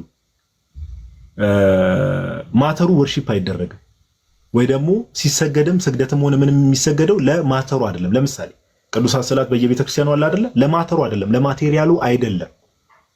ኦኬ ሪፕሬዘንት ለሚያደርገው አካል ነው። ለምሳሌ የእመቤታችን ስዕል ፊት ለምሳሌ የጸጋ ስግደት ስንሰግድ ለእመቤታችን ነው እየሰገድን ያለ ነው እንጂ ለወረቀቱ አይደለም። ኦኬ ለወረቀቱ አይደለም። ኦኬ የክርስቶስ ስዕል ፊት በደንብ አስተውሉ። የክርስቶስ ስዕል ፊት ስንሰግድ ለክርስቶስ ነው እየሰገድን ያለ ነው። ኦኬ የአምልኮ ስግደት ለጌታችን ለኢየሱስ ነው እንጂ ለወረቀቱ አይደለም እየሰገድን ያለ ነው። ይሄ በደንብ ሊታወቅ ይገባል። ሁሉም ክርስቲያን ደግሞ ይህንን አስቦ ነው። ለምሳሌ ቅዱሳት ስዕላት ፊት በቤተ መቅደስ ገብቶ ቅዱሳት ስዕላት ፊት ባውዳኑ ሲያርግ ወይ ደግሞ ዝቅ ሲል ለማተሩ አይደለም፣ ለወረቀቱ አይደለም። ኦኬ ወረቀቱ ሪፕሬዘንት የሚያደርገው ነው። የእመቤታችን ከሆነ እንደዛ፣ የጌታችን ኢየሱስ ከሆነ እንደዛ፣ የቅዱሳን መላእክትም ቢሆኑ ሪፕሬዘንት የሚያደርጉት ለዛ ነው ምን ሰግደው። ይሄ ሊታወቅ ይገባል። ይሄ ነው የቤተ ክርስቲያን ትምህርት። ግን እንዲህ ብለን ስንናገር እንደው ወረቀቱም ደግሞ ዝም ብሎ ራንደም ወረቀት ነው እያለ እግዚአብሔር በዛ በኩል ብዙ ታምራትን ያደርጋል። ኦፍ ኮርስ ያደርጋል። ሲያደርግም አይተናል ብዙ ጊዜ። እግዚአብሔር በነዛ በኩል በነዛ ሚንስ በኩል ኦኬ በቅዱሳት ስዕላት በኩል ተአምራቱን ሲገልጥ ተመልክተናል፣ አይተንማል ብዙ ጊዜ። አሁን አንድ ሰው እንዴ እግዚአብሔር እንደው ካልጠፋ ነገር እንደው በቅዱሳት ስዕላት በኩል ይል ይችላል እንዴ? እግዚአብሔር አምላክ በብሉይ ኪዳን ኦሪት ዘኍልቍ ላይ ሄዳችሁ ብትመለከቱ ካልተሳሳትኩ ምዕራፍ 21 መሰለኝ ኦሪት ዘኍልቍ ላይ እኮ ከተቀጠቀጠ ነሐስ የተሰራ በእባብ እኮ ነው። ኦኬ እባቡን ሲያዩት እኮ ነው ሰዎች ሲፈወሱ የነበረው። ኦፍ ኮርስ ፍጻሜው የክርስቶስ ምሳሌ ቢሆንም እባብ እባብ እንግዲህ እባብ ስንባል አሁን ለምሳሌ ብዙ ጊዜ ሰይጣን አይደለም የምናስበው። በብሉይ ኪዳን ግን ኦሪት ዘኍልቍ ምዕራፍ 21 ቁጥር 8 ላይ መሰለኝ ካልተሳሳትኩ፣ ታሪኩን ሄዳችሁ አንብቡ። ሕዝበ እስራኤል ሊነደፉና ከዛ በኋላ ሙሴ ወደ እግዚአብሔር ይጸልያል። ምን ላድርግ ብሎ ይጸልያል። ከዛ እግዚአብሔር ትእዛዝ ይሰጠዋል። ከተቀጠቀጠ ወርቅ እባብ ነው የሰራው። እባብ ሰራና ከዛ የተነደፉ ሰዎች እባቡን ሲያዩት ይፈወሳሉ። እንዴ ታዲያ እግዚአብሔር አምላክ እንደዛ ከሰይጣን ነው ተብሎ የሚታሰበውን ወይ ደግሞ አሳች ነው ተብሎ የሚታሰበውን ኦር እንደዛ ነው ተብሎ የሚታሰበው እባብ እንግዲህ የእባብ ቅርጽ ከናስ ተቀጥቅጦ ሰዎችን በዛ በኩል ከፈወሰ እንደው ጌታችን ኢየሱስ ክርስቶስ ኢየሱስን ይወክልናል ብለን ቤተክርስቲያን የሳለችውን የጌታችን ምስል በዛ በኩል ለምን ተአምር አያደርግ? አንዳንዴ ልባችንን ክፍት ማድረግ መቻል አለብን። ኦኬ ልባችንን ክፍት ማድረግ መቻል አለብን። እንደው ዝም ብሎ የመቃወም መንፈስ ብቻ አንዳንዴ ጥሩ አይደለም። ስለዚህ አጠር ባለ መልኩ ሰመራይዝ ላድርግላችሁ። ይሄ ነው ቅዱሳት ስዕላት ስንል ወኪል ናቸው። they are representation ናቸው። ኦኬ ወንጌል መስበኪያችን ናቸው። ቤተክርስቲያን ወንጌል ከምትሰብክባቸው ሚንሶች ውስጥ አንዱ እርሱ ነው። ኦኬ እና ከዚህ አንጻር ነው እና ስግደትም ሆነ የጸጋ ስግደትም ሆነ የአምልኮ ስግደት ለምሳሌ ለክርስቶስ ኢየሱስ ስንሰግድ የክርስቶስ ስነ ስዕል ፊት ለጌታችን ለኢየሱስ ነው የምንሰግደው እንጂ ለማተሩ ወይ ደግሞ ለወረቀቱ አይደለም። የቤተክርስቲያን ትምህርቱ ይሄ ነው። ከዛ ባለፈ ጠቅለል ለማድረግ ያክል እንደው ሌላ ጊዜ በሰፊውም ብዙ ጊዜ ዳሰነዋል። ግን ጥንታውያን አብያተ ክርስቲያናት የሚባሉት እንዳለ ብትመለከቱ አላቸው። ኦሪየንታል አብያተ ክርስቲያናት ለምሳሌ ኦሪየንታል ቸርቾችን ኢትዮጵያንም ጨምሮ ብትመለከቱ ቅዱሳት ስዕላት አሉ። ኢስተርን ኦርቶዶክሶችን ብትመለከቱ ቅዱሳት ስዕላት አላቸው። ካቶሊኮችን ብትመለከቱ ቅዱሳት ስዕላት አላቸው። ኢቭን አሲሪያን ቸርች ኦፍ ዘይስን ብትመለከቱ ቅዱሳት ስዕላት አላቸው። ኦኬ ይሄ ጥንታውያን አፖስቶሊክ ቸርችስ የሚባሉት ሁሉ ኦፍኮርስ አንዳንዱ ያው ምንፍቅና ይገባባቸው አሉ። ግን አትሊስት ከጥንት ጀምሮ ነበሩ የሚባሉ አብያተ ክርስቲያናትን በሙሉ ብትመለከቱ ቅዱሳት ስዕላት አላቸው። ስለዚህ በዚህ ዘመን እንደው በ21ኛ ክፍለ ዘመን ላይ 7ኛ ክፍለ ዘመን ላይ አይሁዶችና ሙስሊሞችን የሚያነሱትን ጥያቄና ተቃውሞ ለአይሁድና ለሙስሊም የተሰጠው መልስ ፕሮቴስታንቶቹ እንግዲህ ማሊያ ቀይረው እንደዚህ አይነት ጥያቄ መጠየቅ ጀምረዋል። ኢቭን እንደው እህታችን እግረ መንገዴ በፕሮቴስታንት ቸርቾች ውስጥ ራሱ አሉ፣ አንግሊካን ቸርቾች ውስጥ ምናምን ነገር ቅዱሳት ስዕላት አሉ። ሜቢ የሚጠቀሙበት ሚንስ ይለያል እንጂ ሉተራን ቸርቾች ውስጥ አሉ ስዕላት አሉ። ኦኬ ስለዚህ ስዕላትን ከዚህ አንጻር ነው ቤተክርስቲያን የምትረዳው። የቤተክርስቲያን አስተምሯም ሆነ ምኗ ስዕላትን ቅዱሳት ስዕላት ጋር በተገናኘ ይሄንን ነው። እህታችን እዚህ ላይ ጥያቄ ካለሽ ማይክሽና በርተሽን ማለት ትቻለሽ። ካልሆነ ግን ከክህነት ጋር በተገናኘ ለካህን መናዘዝ የሚለውን ሐሳብ የዋዴ ደግሞ ከመጽሐፍ ቅዱስም ከምንም አድርጎ ሐሳብ ይሰጥበታል።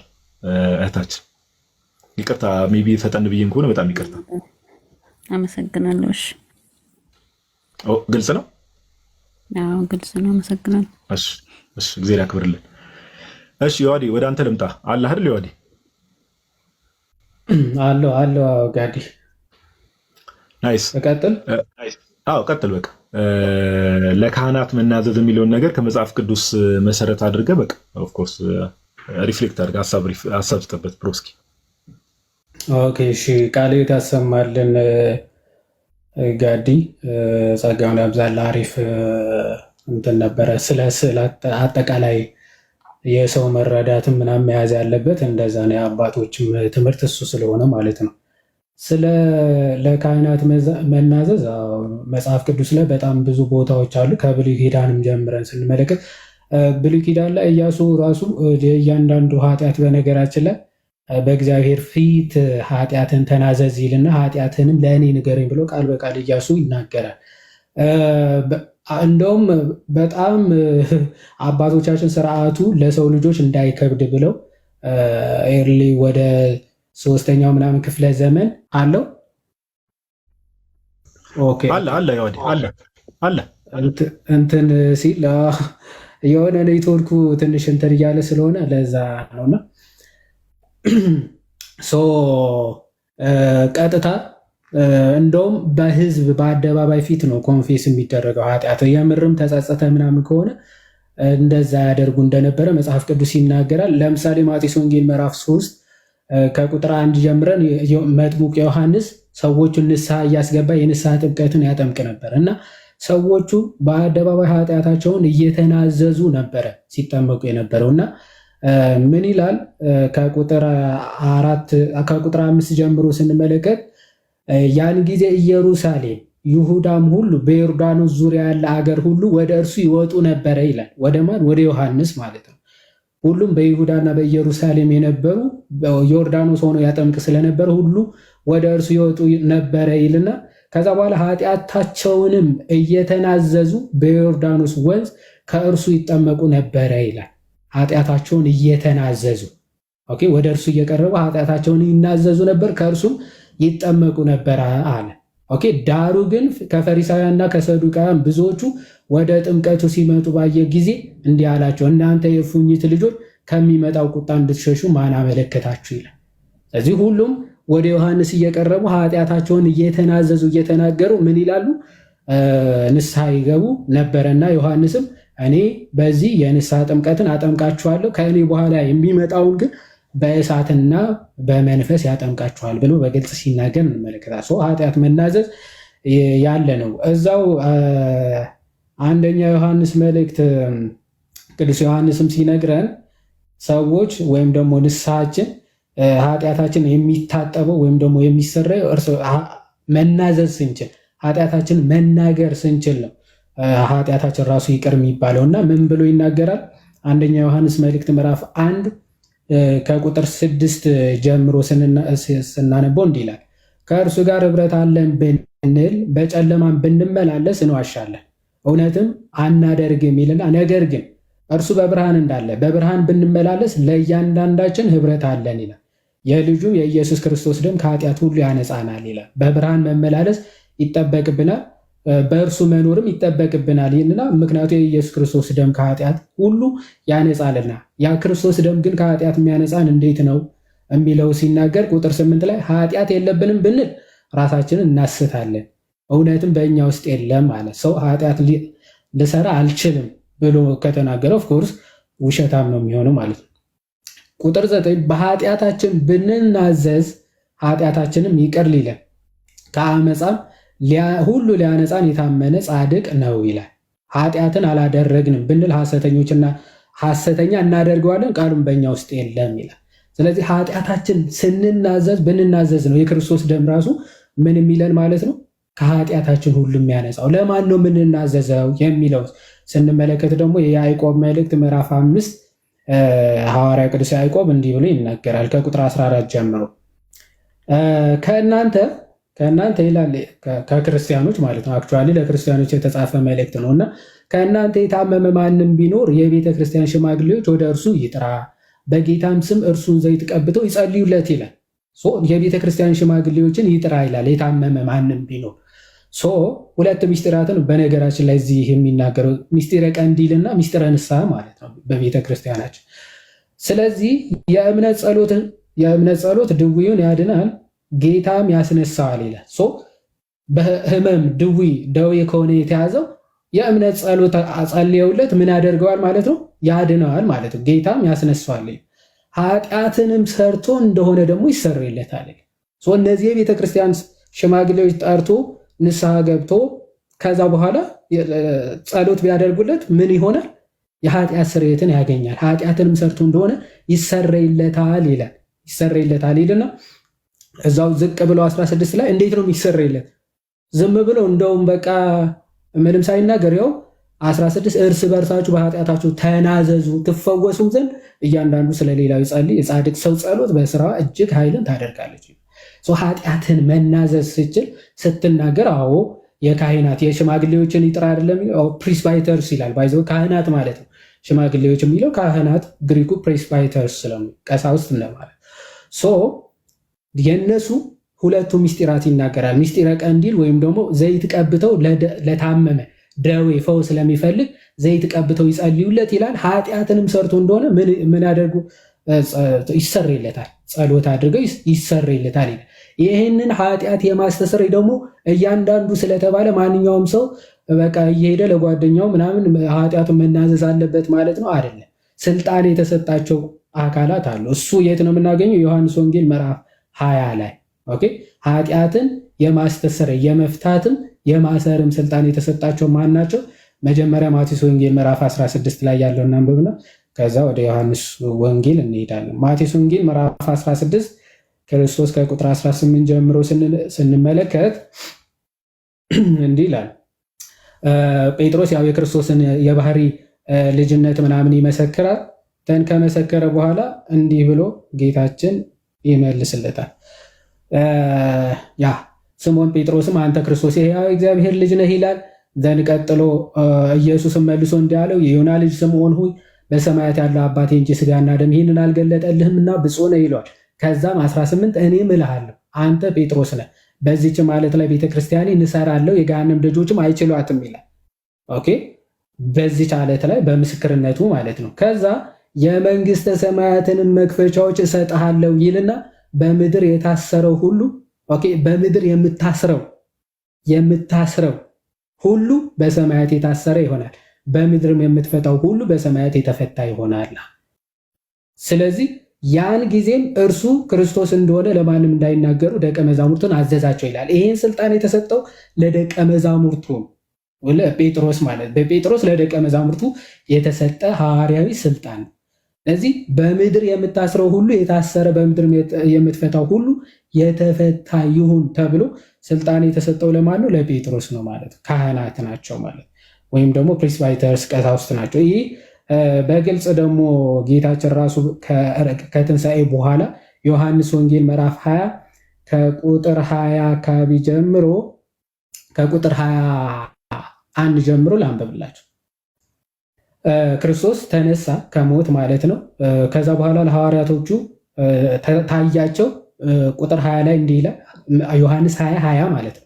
ይህንንም ብሎ እጆቹና ጎኖቹን አሳያቸው። ደቀ መዛሙርቱ ጌታን ባዩ ጊዜ ደስ አላቸው። ኢየሱስም ዳግመኛ ሰላም ለእናንተ ይሁን፣ አብ እንደላከኝ እኔ ደግሞ እልካችኋለሁ አላቸው። ለደቀ መዛሙርቱ ማለት ኦኬ፣ ለሐዋርያቶቹ ማለት ነው። ለሐዋርያቶቹ ስፔሲፊካሊ እዚህ ቦታ ላይ ከዛ ይህንም ብሎ እፍ አለባቸውና መንፈስ ቅዱስን ተቀበሉ ይላል። አያችሁ፣ ክርስቶስ አሁን ይሾማቸዋል በክህነት ማለት ነው። እፍ ብሎ መንፈስ ቅዱስ ከዛ በፊት እኮ ከትንሣኤው በፊት እኮ ባይዘው በአጋንንት ላይ በደዌ በምናምን እኮ እንዲሰለጥኑ መንፈስ ቅዱስን ሰጥቷቸዋል። ለእንትናም ጨምሮ ይሁዳን ጨምሮ በአጋንንት ምናምን ድውያን መፈወስ ምናምን ማቴዎስ ወንጌል ምዕራፍ 10 ላይ ሉቃስ ወንጌል ምዕራፍ 10 እንመለከታለን እኮ መንፈስ ቅዱስ ሰጥቶ በእነዚህ በአጋንንት ላይ ስልጣን እንዲኖራቸው። ይሄ ግን የተለየ የክህነት ስልጣን መሆኑ የምትመለከቱ እፍ ብሎ ምን አለ? መንፈስ ቅዱስ ተቀበሉ ይልና ይህንን ስልጣን ተመልከቱ። ቀጥሎ ምን ይላል? ኃጢአታቸውንም ይቅር ያላችኋቸው ሁሉ ይቀርላቸዋል፣ የያዛችሁባቸውም ተይዞባቸዋል አላቸው። ነገር ግን ከ12ቱ አንዱ ዲዲሞስ የሚሉት ቶማስ ኢየሱስ በመጣ ጊዜ ከእነርሱ ጋር አልነበረም። ከ12 ይሄ ስፔሲፊካሊ የተሰጠው ለማለት ነው ለ12 ሐዋርያት ማለት። ስለዚህ ኃጢአታቸውን ይቅር ያላችኋቸው ሁሉ ይቀርላቸዋል፣ የያዛችሁባቸው ሁሉ ተይዞባቸዋል ሲል እዛ እርስ በርሳችሁ በኃጢአታችሁ ተናዘዙ፣ የጻድቅ ሰው ጸሎት በስራዋን እጅግ ኃይልን ታደርጋለች ከሚለው እና ደግሞ ኃጢአት ከሰሩ ይሰረይላቸዋል ተብሎ የተነገረው ከምን አንጻር ነው? ከሐዋርያዊ ስልጣን ከክህነት አንጻር ነው ማለት ነው። ኃጢአት መናዘዝ ለካህናት እንደሚገባ መጽሐፍ ቅዱስ በሚገባ ያስረዳል ለማለት ነው። እታችን ቃልዮት ያሰማልን። እግዚአብሔር ያክብርልን። አመሰግናለሁ። እግዚአብሔር ያክብርልን። ዮሐዴ ቃልዮት ያሰማልን። በጣም ደስ በሚል ሁኔታ ነው ያብራራው ዮሐዴ። ባይዘዌ ይሄ ቢብሊካል ዮሐዳውን እንዳብራራው ከመጽሐፍ ቅዱስ ከዛ ባለፈም ደግሞ ሙሉ ለሙሉ የጥንት ኤርሊ ቸርች ፋዘርስ ወይ ደግሞ የቤተክርስቲያን አባቶች በሙሉ እንግዲህ ማብራሪያ ሲሰጡ እነ ሲፕሪያን ኦፍ ካርቴጅ ከዛም በኋላ ሌሎች አባቶች በሙሉ አሁን ዮሐዴ ያነሳውን ዮሐንስ ወንጌል ምዕራፍ 20 ላይ ያለውን ሐሳብ በደንብ ሲያብራሩ ቀጥታ ይህንን የማሰርና የመፍታት ስልጣን ለካህናት ነው። ኦኬ፣ በእነርሱ በኩል አድርጎ ከሐዋርያት በኋላ ለሚነሱ የቤተክርስቲያን አባቶች ወይ ደግሞ ለካህናት ስልጣነ ክህነት ነው ቀጥታ የሰጣቸውና ይሄ በመጽሐፍ ቅዱስም በአባቶችም የተደገፈ ትምህርት ነው እህታችን። እና ከዛ ባለፈ ያው ሁላችሁም እንደምታውቁት እንደው ደብል ስታንዳርድ ስለማይሆኑ ነው ፕሮቴስታንቶች ብዙ ጊዜ እንጂ ለምሳሌ ከፕሮቴስታንት ዲኖሚኔሽን ውስጥ ለምሳሌ መካነ ኢየሱስን ብንመለከት መካነ ኢየሱሶች ንስሐ አባት አላቸው፣ ካህን አላቸው። ለካህን ሄደው ነው የሚናዘዙት። ኦኬ፣ ኃጢአታቸውን ሄደው ለካህን ሄደው ነው የሚናዘዙት። እና እንደው አንዳንዴ ያው ሁሉም ሰው ኦርቶዶክስ ላይ ለመበርታት ስለሚሞክር እውነተኛ የሆነቿን የጌታን ቤተክርስቲያን አታክ ማድረግና ሁሌ እሷን ብቻ መጠየቅ ሰው ስለሚፈልግ ነው እንጂ በጉያቸው ስር ያለችው መካነ ኢየሱስ እንደዚህ አይነት ነገሮችን ኦፍኮርስ ከጌታ ቤተክርስቲያን አይታ ነው፣ ግን እንደዚህ አይነት ልምምዶች እነሱም ጋር አለ ለማለት ያክል ነው። እህታችን ለጥያቄው እናመሰግናለን። እግዚአብሔር ያክብርልን። አትጥፊ ልመደብሽ። እሺ እናንተንም እግዚአብሔር ያክብርልኝ። አመሰግናለሁ። አሜን አሜን። እግዚአብሔር ያክብርልን። እሺ ምናልባት ጥቅሱ የሆነ ሰው እንትን ብሎ የኢያሱ ያልከው ጥቅሱ የቱ ጋ ነው ምናምን የሚል ስላየሁኝ ጥቅሱ ለመስጠት አይ ቲንክ አልተናገርኩም መሰለኝ ቅድም። ኢያሱ 7:19 ላይ ነው ያለው እና እንዲህ ነው የሚለው ኢያሱም አካን የተባለውን ሰው ማለት ነው ምን ይላል? ልጄ ሆይ ለእስራኤል አሁን ለእግዚአብሔር አትናገርም እንዲህ ለምን ለካህን ትናገራለህ ምናምን አይነት ነገሮች ስለሚሉ ማለት ለካህን መናገር ማለት ባይዘ ለክርስቶስ ለራሱ መናገር ነው። ምክንያቱ የክርስቶስ አምባሳደሮች ወይም ደግሞ አገልጋዮችም ስለሆኑ ማለት ነው። አንደኛ ቆሮንቶስ ምዕራፍ 4ም ሁለተኛ ቆሮንቶስ ምዕራፍ 5ም በሚገባ ስለሚናገር ማለት ነው። እና ምን ብሎ ይናገራል? ኢያሱም አካንን አለው ልጄ ሆይ ለእስራኤል አምላክ ለእግዚአብሔር ክብርን ስጥ ይልና ለእርሱም ተናዘዝ ይላል። ኦኬ ለእስራኤል አምላክ ምን ክብርን ስጥ ይላል። ከዛ ለእርሱም ምን በል ተናዘዝ ይልና ምደው የሚናዘዘው ኦፍኮርስ ኃጢአቱን ነው። ቀጥሎ የሚናገረው ቀጥሎ ምን ይላል? ያደረግከውንም ንገረኝ አትሸሽገኝ አለው ይላል። ያደረግከውን ኃጢአት ለእግዚአብሔር ተናዘዝ አለና ለእኔ ንገረኝ ብሎ በግልጽ ሲናገር እንመለከታለን። ኃጢአት መናዘዝ ማለት እሱ ነው። በእግዚአብሔር ፊት ነው የምንናዘዘው። ትክክል። በካህኑ ፊት መናዘዝ ማለት በእግዚአብሔር ፊት መናገር ማለት ነው። እና ከዚህ አንጻር ለማየት ነው። ኢያሱ 7:19 ናይስ ናይስ። እሺ እግዚአብሔር ያክብርልን። ታችን እናመሰግናለን። እሺ ኤቢሶል የሚል ዩዘርኔም እንኳን ደህና መጣ ወንድማችን። ጥያቄ አለኝ ብለህ ነው። ሰላም ናችሁ? ሰላም እግዚአብሔር ከእናንተ ጋር ይሁን። እሺ ሜቢ አንድ ጥያቄ ኮመንት ላይ አለና ኤቢሶል የሚል ዩዘርኔም ቆይ ወደ አንተ እመጣለሁ። በጣም ይቅርታ። እሺ አንድ ሰው ክርስቶስን አምኖ ስንል ያው ቤተክርስቲያን ውስጥ ነው ኤደን የሚል ዩዘርኔም ነው። አንድ ሰው ክርስቶስን አምኖ ስጋውን ደሙን ለመቀበልና ለመጠመቅ እያሰበ ቢሞትስ ነው የሚለው። እያሰበ ማለት which means ያው በቤተክርስቲያን ውስጥ ከሆነ የቤተክርስቲያንን ትምህርት ተቀብሎ በክርስቶስ ኢየሱስ ካመነ በኋላ ከሆነ ኦኬ በቃ ለመጠመቅ ከካህን ጋር ለምሳሌ ከካህን ጋር ተነጋግሮ በቃ ለመጠመቅ እያሰበ ድንገት የሆነ ነገር ቢያጋጥመው ቤተክርስቲያናችን ባይዘው እንደዚህ አይነት ነገር ላይ ብዙ አባቶችም እንደዚህ አይነት ነገር ላይ ኢንኬዝ በሚፈጠሩ ነገሮች ላይ ጽፈዋል። ኦኬ እግዚአብሔር አምላክ በጣም ከምናስበው በላይ ሩሩና ቸር የሆነ አምላክ ነው። ኦኬ ሰዎች ለምሳሌ በልጁ አምነው በልጁ በኢየሱስ ክርስቶስ ካመነ በኋላ ለመጠመቅ እያሰበ ከዛ ተጠምቆ ወደ ቤተክርስቲያን ለመጨመር ትምህርቱን ከተቀበለ በኋላ ለመጠመቅ እያሰበ በቃ መች ልጠመቅ ብሎ እያሰበ ቀን ለመወሰን እያሰበ ድንገት የሆነ ነገር ቢያጋጥመው እግዚአብሔር እንደተጠመቀ አድርጎ ይቆጥርለታል። ባይዘው አባቶችን አሁን እንዳጋጣሚ እዚህ ቶፒክ ላይ እንትን ስላላልን ነው እንጂ አባቶችን ራሱ መጥቀስ ይቻላል። ኦኬ እግዚአብሔር አምላክ በዚህ ደረጃ ነው። እግዚአብሔር ልብን ነው የሚያየው። ባይዘው ልብን ነው የሚያየው። ሰው ለመጠመቅ እያሰበ ስጋውን ደግሞ ለመቀበል እያሰበ በቃ በዚህ ቀን ወስዳለሁ እያለ ቀን ወስኖ ኦር እያሰበ እንትን እያለ የሆነ ነገር ቢያጋጥመው እግዚአብሔር አምላክ ይህንንም ነገር ኮንሲደሬሽን ውስጥ ይከተል። እግዚአብሔር እውነተኛ ዳኛ ነው ስንል እንደው እንኳን እግዚአብሔር አይደለም ምድራዊ ዳኞች ራሱ ፊት ለፊት የሚቀርብላቸውን ኤቪደንስ ኦኬ ልብ ግራና ቀኙ ምናምን ነገር ቼክ አድርገው ነው አመዛዝነው ነው እንትን የሚሉት እና እግዚአብሔር እውነተኛ ዳኛ ነው ስንል የምርም ሁሉን ነገር አመዛዝነው ኢንቴንሽንን አይቶ ኦኬ ለዛ ነው ልብና ኩላሊትን የምመረምር አምላክ ነኝ ብሎ እግዚአብሔር የሚናገረው ለምንድን ነው? በቃ የውስጥን ነው የሚያየው እግዚአብሔር። ኦኬ እኛ ሰዎች ፊትን ነው የምናየው፣ እግዚአብሔር ግን የውስጥን ነው የሚያየው። እና ለዛ ነው ብዙ ጊዜ ጀጅ ማድረግ ላይ ራሱ ምናምን ነገር ሰዎች እንዲህ ናቸው እያላችሁ አትናገሩ፣ ጀጅ አታርጉ። ሁሉም ሰው ውስጡን የሚያውቀው እግዚአብሔር ነው። ኦኬ እግዚአብሔር ውስጡን ስለሚያውቅና ከዛ አንጻር ነው እህታችን ሄደን በዛ መልኩ ነው የምንረዳው። እሺ ኤቢ እንኳን ደህና መጣ። እንኳን ደህና ቆያችሁኝ። እግዚአብሔር ይመስገን። እሺ ወንድማችን ጥያቄ ምንድነው? ጥያቄ እንቀበል። ኦኬ እሺ አመሰግናለሁ። መጀመሪያ በጣም የምወዳችሁ መምህራኖቼ ናችሁ። ጋዲሳ ሚዋድም በጣም ነው የምንከታተላችሁ። እንደ ውዳሴ ከንቱብኝና እንደ መበረታታት ትዩትና በእናንተ ምክንያት ብዙ ሰው እየተመለሰ ነው። በተለይ ከቤተክርስቲያን ርቀን ለነበርነው ሰዎች እያወቅናት ነው፣ ሃይማኖታችንን ኦርቶዶክስን በደንብ እያወቅናት ነው እና እናመሰግናለን ማለት ፈልጋለሁ። መምህር አይደለንም። እሷን ማስተካከያ አድርግና መምህራን አይደለንም። የዋዴ ቴዎሎጂ እየተማረን ነው፣ ግን እኛ መምህራን አይደለንም። ለማንኛውም እሺ ቀጥላውን ወደ ሀሳብ። እሺ ወንድሞች ችግር የለውም እና ሶስት ጥያቄዎች አሉኝ። ሁለቱ እጅግ አስፈላጊ ናቸው አምናለሁኝ። አንዱ ግን ችግር የለውም።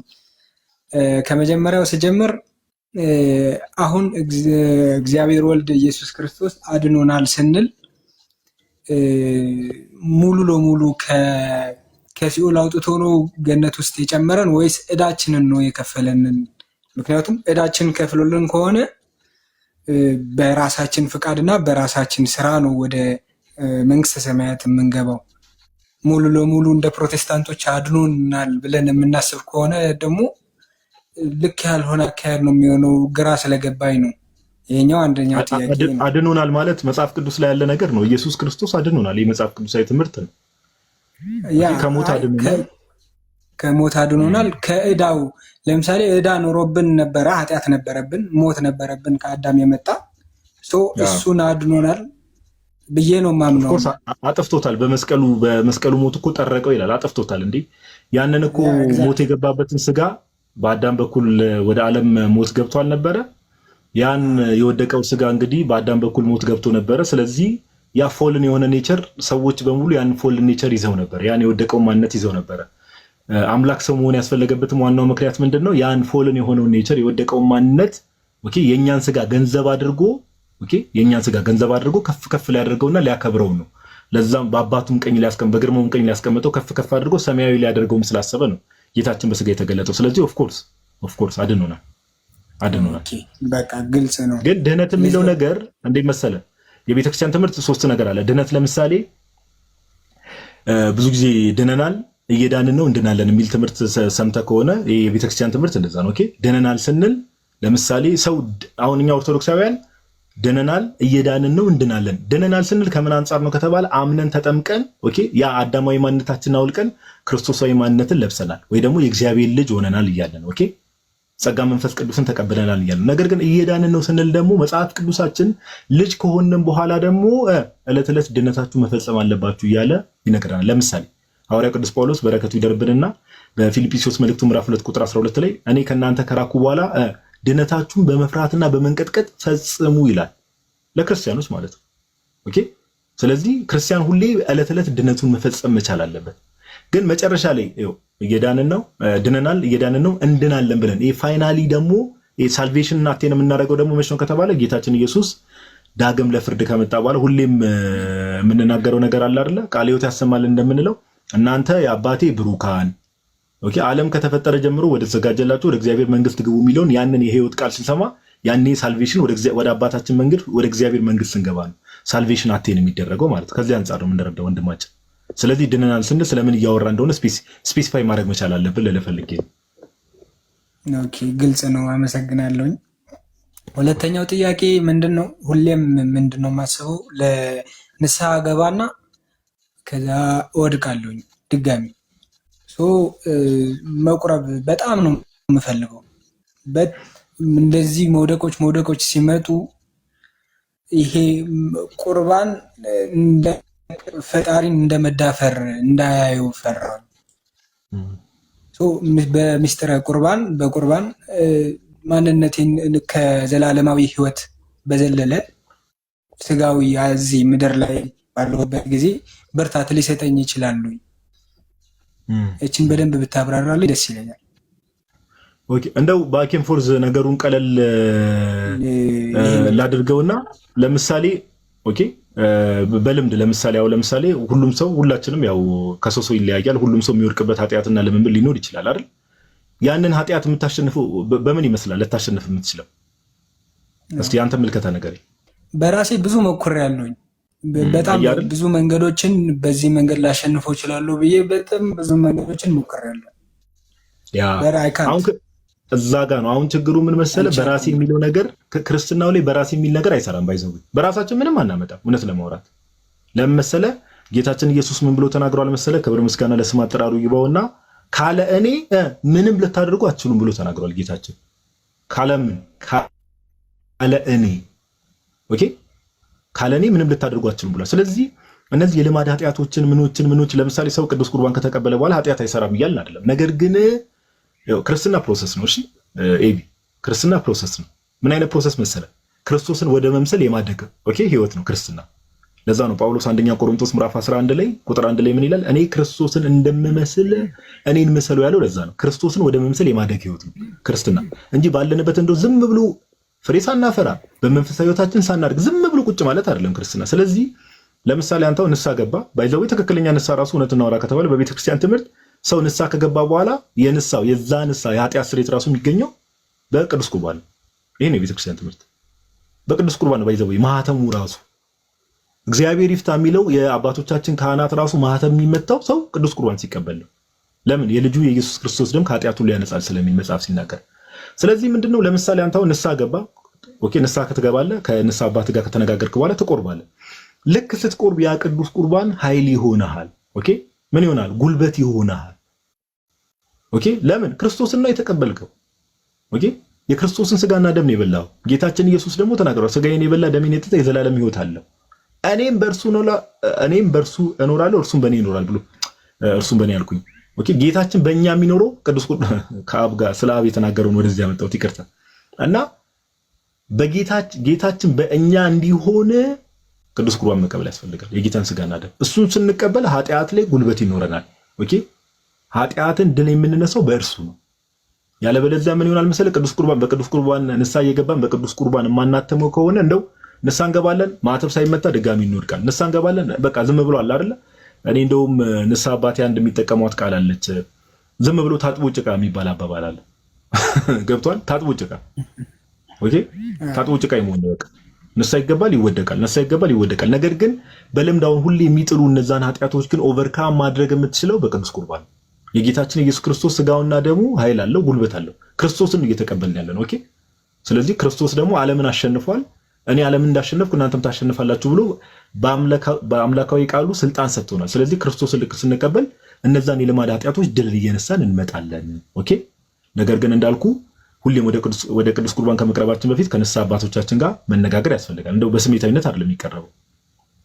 ከንስሐ አባት ጋር ተነጋግረ ምን ብለህ ንስሐ አባትን አማክረ ከዛ በኋላ ከእሳቸው ጋር በመነጋገር እንዲህ አስብ ያለው እንዲህ ያለው ነገር እሳቸው በደንብ ስለሚያውቁ ከኛ በላይ በጣም ጠቢብም ናቸው፣ ማስተዋልም ያላቸው አባቶች ብዙ አባቶች ስላሉ ከነሱ ጋር ተነጋግረን ነው እንትን የምትለውና ነገር ግን እነዚህ የልማድ ኃጢአት የሚባሉትን ድል መንሳት የምንችለው በቅዱስ ቁርባን በቃ ኦኬ በቅዱስ ቁርባን እና ለዛ ነው አትፍራ። ከንስሐ አባት ጋር ተነጋገር። ከንስሐ አባት ጋር ከተነጋገርክ በኋላ ቅዱስ ቁርባንም ከተቀበልክ በኋላ ልትወድቅ ትችላለህ፣ ትወድቃለህ። ነገር ግን ምንድነው ኃይል እያገኘህ ነው የምትሄደው። ትወድቃለህ፣ ትነሳለህ። ክርስትና ደስ የሚለው እኮ እሱ ክርስትና ትወድቃለህ፣ ትነሳለህ። ነገር ግን ቅዱስ ቁርባን እየወሰድክ በሄድክበት ቁጥር የበለጠ እየጠነከርክ ቅዱስ ዮሐንስ አፈወርቅ ምን ይላል?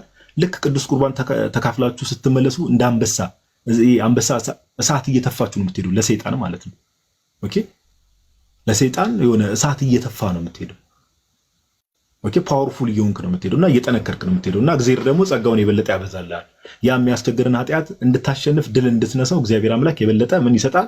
ጥንካሬ ይሰጣል። ኦኬ ስለዚህ ከዛ አንጻር ነው ወንድማችን ኤቢ። በጣም አመሰግናለሁ። ግልጽ ነው። ሌላኛው የመጨረሻው ጥያቄ እንደዚህ ስላቸው ሰዎች ምንድነው የሚሉኝ? ወደየት ነው የሚመሩኝ? ስም መጥቀስ አልፈልግም። የሆኑ ቤተክርስቲያኖች አሉ ልክ መንፈስ ምናምን የሚጣልባቸው አባቶቻችን ቄሶችን መነኮሳታችን እንትን መንፈስ የሚያስወጡ ማለት ነው። ወደዛ ሂድ ብለው ነው የሚመሩኝ። እኔ ደግሞ መጀመሪያ በፕሮቴስታንቶች ዘንድ አየሁትና ልክ ነው ልክ አይደለም የሚለውን በራሴ መወሰን አልቻልኩም። እቺን ነገር ከቻላችሁ እንትን ነው አሁን እውነት ለማውራት የትኛውም ጸበል ሆነ የትኛውም እንትን ከቅዱስ ቁርባን ጋር ምንም የሚወዳደር ነገር የለም። ለውድድር የሚቀርብ ነገር የለም። እንዳልኩ ብዙ ስራ ያው ቤተክርስቲያናችን ውስጥ ብዙ ስራ እየተሰራም ነው። ከዚህም በኋላ በጣም ብዙ ስራ መሰራት አለበት ምናምን። ሁላችንም ድካም አለብን። በጣም ብዙ ስንፍና አለ ምን አለ። ግን ለምሳሌ ግብጽ ብትሄድ ኮፕቲኮች ጋር ለምሳሌ ብትሄድ አርመኖች ጋር ሄደህ ብትመለከት ለምሳሌ ቅዳሴ ላይ የሚመጣ ሰው በሙሉ ቆርቦ ነው የሚወጣው። ሁሉ ኦልሞስት ሁሉ 90 ምናምን በመቶ ምዕመን ቆርቦ ነው የሚወጣው። ኦኬ እና እኛ ጋርም እንደዚህ አሁን እንዳልኩ ነው። አሁን ያልከውን ነገር በተወሰነ መልኩ አንደርስታንድ አደርጋለሁ። አንዳንድ ሰው ኦፍ ኮርስ ከእውቀት ማነስ ሊሆን ይችላል፣ በቂ ትምህርትም ባለማግኘት ሊሆን ይችላል ምናምን ነገር ኢቭን ሁሉ አንዳንድ ሰዎች ጸበልን ከቅዱስ ቁርባን አስበልጦ የማየት ነገር አለ። ይሄ ምንም ፋክት ነው። አንዳንድ ሰዎች ጋር ከእውቀት ማነስ ምናምን ነገር ይሆናል በእርግጠኝነት። ኦኬ ትምህርት ካላገኙ በእርግጥ አይፈረድባቸውም፣ የነሱም ጥፋት አይደለም። ግን ምንድነው ከቅዱስ ቁርባን ጋር የሚገናኝ የሚወዳደርም ነገር የለም። ኦኬ ከቅዱስ ቁርባን በላይ መድኃኒትም የለም ምንም የለም። ይሄን ስንል እግዚአብሔር በጸበል በኩል አይሰራም እያልን አይደል? ኦፍ ኮርስ በጸበል በኩል ይፈውሳል። እግዚአብሔር በጸበል በኩል ሰዎችን ያድናል፣ ከስጋዊ ከተለያዩ በሽታ ያድናል። ግን ቅዱስ ቁርባን ስንል ስለ ነፍስ ነው እያወራን ያለ ነው። ኦኬ ስለ ነፍስ ነው እያወራን ያለ ነው። ለነፍሳችን ነው መድኃኒት የሚሆነው። ኦኬ ጸበል ብትሄድ ለምሳሌ ስጋዊ ፈውስ ልታገኝ ትችላለህ፣ ኦር ሰዎች ከአጋንንት ስራት ሊላቀቁ ይችላሉ። እዚህ ጋር ግን ቅዱስ ቁርባን ስንል ግን የጌታን ስጋና ደም ስለምንቀበል ለነፍሳችንም ጭምር መድኃኒትነቱ ኦኬ ህይወት ነው የሚሰጠን። ኦኬ ኃጢአት ላይ ስልጣን እንዲኖረን ነው ወይ ደግሞ ኃጢአት ላይ ዲያብሎስን ድል እንድንነሳው ነው አቅም የሚሰጠን። ስለዚህ እንትን የማይሉ ነገሮች ናቸውና ጸበል መሄድ ጥሩ ነው፣ መጠመቅ ጥሩ ነው፣ ምን ማለት ጥሩ ነው። ኦፍ ኮርስ የትኛውም ደብር ማለት ነው። የትኛውም ደብር እንደው የሆነ የተለየ የሚባል ቦታ የለም። ባይዘወይ የትኛውም ቦታ ጸበል ሲባል በአብ ወልድ በመንፈስ ቅዱስም የተባረከ እና ቅዱስ ውሃ ነው የተባረከ በምን በአብ በወልድ በመንፈስ ቅዱስ ስም። ስለዚህ ሰፈር ውስጥ ያለውን ጸበል ብትሄድ የትም ብትሄድ እግዚአብሔር ፍቃዱ ከሆነ ኦኬ እንድትድን እግዚአብሔር ፍቃዱ ከሆነ የትኛውም ደብር ሄደህ ትፈወሳለህ። ምን ትላለህ? ግን ቅድም ካወራነው ነገር አንጻር ከሆነ ግን ንስሐ እየገባ ከሆነ ቅዱስ ቁርባን ግዴታ መቀበል አለበት ወዳጅ፣ ግዴታ። እሺ በጣም አመሰግናለሁ። እግዚአብሔር ይባርካችሁ። እሺ እናመሰግናለን። ያው ጋይስ ይህን ነገር ከቅድም ጀምሮ ሀሳብ ሰጥ የነበረው እንደ ምዕመን ነው። እሺ እንደ ምዕመን ነው። ድምፄ ትንሽ ጎርነን ሲል የሆነ ባለስልጣን የሆንኩ ምናምን ነገር እንዳይመስላችሁ አይደል? ዮሐዴ መስከርልኝ ወዳጅ። ምን ኃይለ ቃል ተጠቀምክ እንዴ? ዘራፍ አልኩኝ እኮ የሆነ ሰዓት ዘራፍ ማለት ነው የቀረኝ። ዛሬ ይሄ ልጅ ደግሞ ክህነት ስማ ክህነት የፈጠነ ሸምቶ መጣ እንዴ እንዳይሉኝ እኮ ፈርቼ ገዛ እንዴ እንደ እንትኖች እንዳትባል እንዴ የታድሶች ሙድ ካህኔ ምናምን ብዬ ከቻስ እንዳለል ብዬ ነው። እሺ እሺ አብርሽ የሚሉ ዩዘር ኔም አለ። እሺ ሰላም ላንተ ይሁን አብርሽ ወንድማችን። ሰላም እንዴት ናችሁ? ደህና ናችሁ? ዮሐድ ጋዲሳ እንዴት ናችሁ ወንድሞች? እግዚአብሔር ይመስገን። እንዴት ነው ወንድማችን? ቀጥል።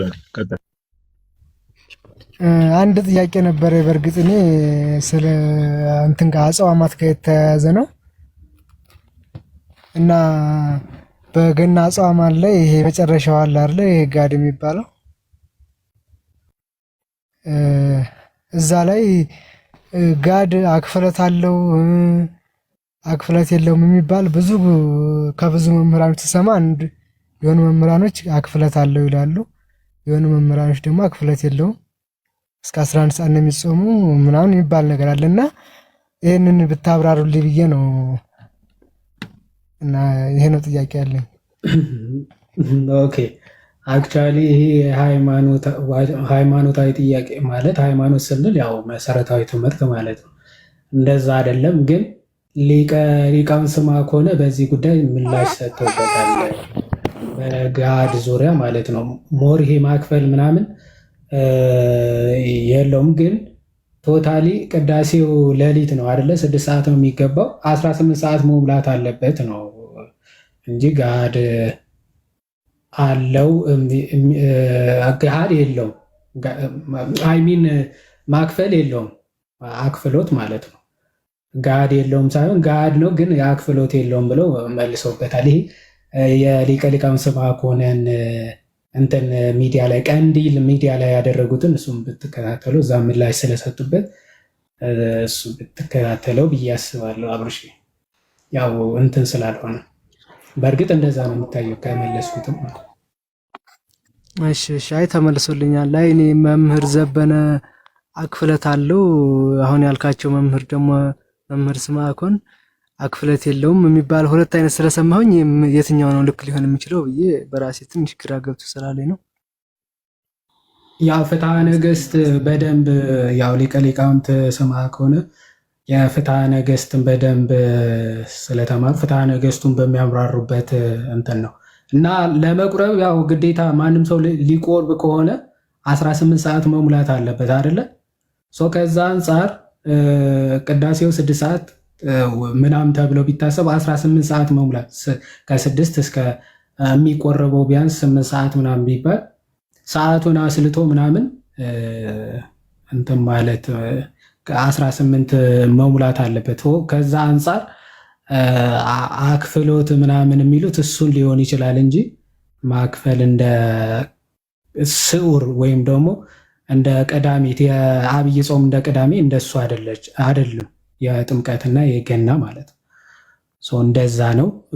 እሱን በቃ የሊቀ ሊቃውን ስማ ከሆነ በደንብ ስማውና የእሳቸው ብትወስድ ጥሩ ነው። እንደዛ። እሺ፣ አመሰግናለሁኝ ይሁዲ። እሺ፣ ሰላም ደህና እግዚአብሔር ያክብርልን። አብርሽ ወንድማችን እናመሰግናለን። እሺ ኢትዮጵያ የሚል ዩዘር ኔም ጋይስ ታፕታቧን ጠቅጠቅ እናድርጋት። 1 ሚሊዮን ሳንገባ ዛሬ አንወጣም። የትም ንቅንቅ የለም። ኢትዮጵያ የሚል ዩዘር ኔም። እሺ እንኳን ደህና መጣሽ። አመሰግናለሁ። እግዚአብሔር ይስጥልኝ ስላስገባችሁኝ ወንድሞቼ። ያው እኔ እንኳን ብዙ ጥያቄ አለኝ። ከናንተ ብዙ የተማርኩ ነኝ። ውጭ ሆኜ የምማረው ትምህርታችሁን በጣም ግልጽ የሆነ ትምህርት ነው። ከነ መረጃ ነው የምታቀርቡትና ብዙ ጊዜ ዮሐዴና ጋዲሳ የኔ ማይ ፌቨራይት ናቸው። በእናንተ ነው ቤተክርስቲያን እንደወደ የሆንኩትም በቃ እንድከታተልም ምንም በእናንተ ነው። በጣም የኔ ታናናሾቼ ናችሁ፣ ግን በጣም ላመሰግናችሁ እወዳለሁ። ብዙ ሰው እየቀየራችሁ እንደሆነ፣ ብዙ ሰው እየለወጣችሁ እንደሆነ ቅድም ወንድሜ እንደተናገረው እንደዛው ለመመስከር ነው። በቃ በጣም እግዚአብሔር ያክብራችሁ፣ እድሜ ከጤና ጋር ይስጣችሁ። ሌላ ልል የምችለው ይህንን ነው። ግን ወደ ጥያቄ ስመጣ የሃይማኖት ጸሎታችን ላይ ያው የሙታን ትንሣኤ ላይ ተስፋ እናደርጋለን ነው የሚለው ጸሎቱ ላይ እና ሃይማኖት ደግሞ ከአምስቱ አዕማደ ምስጢር አንዱ ነው እንግዲህ የሙታን ትንሣኤ እና ተስፋ እናደርጋለን ሲል ብዙ ጊዜ በአይምሮዬ ምን ይመጣል? ተስፋ የሚደረግ ነገር ሊሆንም ላይሆንም ይችላል። ለምንድን ነው ይሄ የተባለው እያልኩኝ ጥያቄ እጠይቃለሁ፣ አስባለሁ ለራሴና ያው እናንተን ካገኘው እቺን እንድትመልሱልኝ ነበር። ተስፋ እናደርጋለን የሚለው ለምንድን ነው? ኦኬ ቃሉ ላይ ከእንትን አንጻር ነው የምንመለከተው። ቆይ እስቲ ይሄ እንዴት መሰለህ? ተስፋ ሲባል አሁን እዛ ሴንስ ላይ የተጻፈው ላይክ ላይሆን ይችላል በሚል ሴንስ አይደለም። ላይሆን ይችላል ሳይሆን አለ አይደለ እንጠብቀዋለን።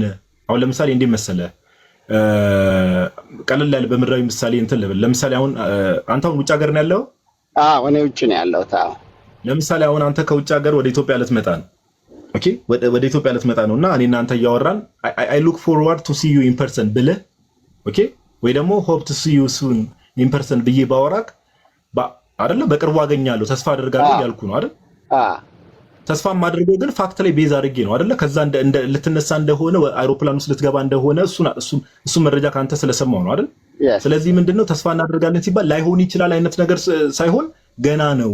ኦኬ ገና ነው፣ ጊዜው ግን ገና ነው። ግን ያ ነገር ያን ሪያሊቲ እንጠብቃለን ማለት ነው። እንጠብቃለን ከማለት አንፃር ተረዳው። ኦኬ ተስፋ እናደርጋለን ወይ ደግሞ እንጠብቃለን ከሚለው አንፃር ነው ነገሩን የምንረዳው። ለምን ያው የሙታንን ትንሣኤ እንደምታውቀው ለምሳሌ አሁን ሁላችንም ስጋ ከነፍስ ተለያለች አይደለ? ስጋችን ከነፍሳችን ከተለየች በኋላ ለምሳሌ ሲኦልና ገነት የሚባል ነገር አለ። ከጌታ ጋር የሚሆኑ አሉ። ከዛ ጌታ አሁን የሙታን ትንሣኤ መች ነው ሀፕን የሚያደርገው ከተባለ ጌታ ዳግም ለፍርድ ሲመጣ አይደል? ዳግም ለፍርድ ሲመጣ። ስለዚህ ያንን የመጠበቅ ጉዳይ ነው። መች እንደሚሆን ኤግዛክትሊ መች እንደሚሆን ኦኬ፣ መች ሀፕን እንደሚያደርግ መች እንደሚሆን አናውቅም፣ ኤግዛክት ዴቱን ማለት ነው። ነገር ግን እንጠባበቃለን፣ ተስፋ እናደርጋለን። እንዴ ስለ ክርስቶስ ስንናገር እኮ ለምሳሌ ተስፋችን ኢየሱስ ነው እንላለን አይደል? ተስፋችን ክርስቶስ ነው እንላለን አይደል? ምንድነው እሱ ላይ ያለን እምነት ነው ተስፋችን ነው። ወይ ደግሞ ተስፋ እናደርጋለን ሲባል ምንድነው ይሄ ሙታን እንደሚነሱ እናምናለን፣ ተስፋ እናደርጋለን። ጌታ ሲመጣ ደግሞ እንደሚወስደን እንደማለት ነው። ስለዚህ ከሆፕ አንጻር ነው እንጂ ሊሆን ላይሆን ይችላል ከሚለው ነገር አንጻር አይደለም ሐሳቡ ማለት ነው። እንደምን የአንድምታ ትርጉሙም እንደሱ ነው እንትን የሚለው። አዎ እንደዛ ነው እንጂ ላይሆን እንዴ ጳውሎስ ምን ይላል መሰለህ? ላይሆን ይችላል በሚል ሳይሆን እንደው እኔ እንደዛ በማሰብ ሳይሆን ለኔ ያው ጥያቄ ስለሆነብኝ ነው። ግን ተመልሶልኛል።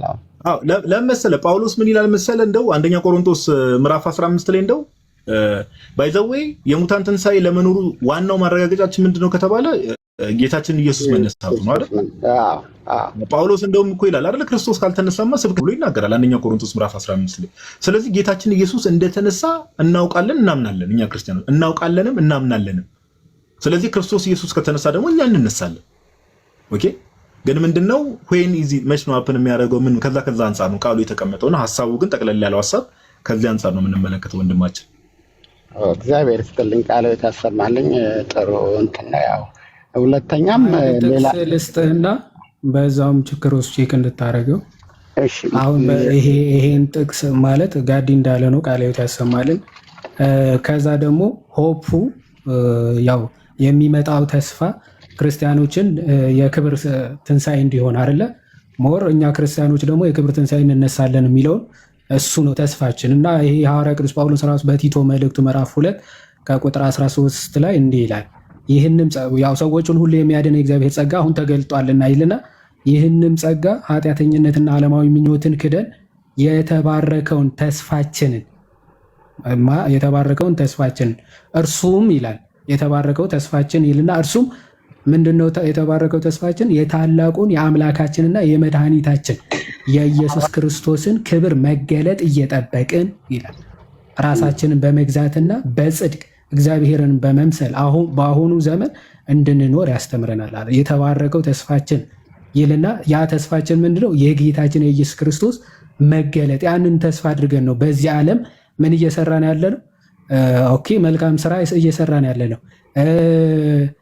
በክርስትና ጸንተን መኖር አለብን እያልን ያለ ነው። የክብርን ትንሣኤ ተስፋ አድርገን ነው ማለት ነው።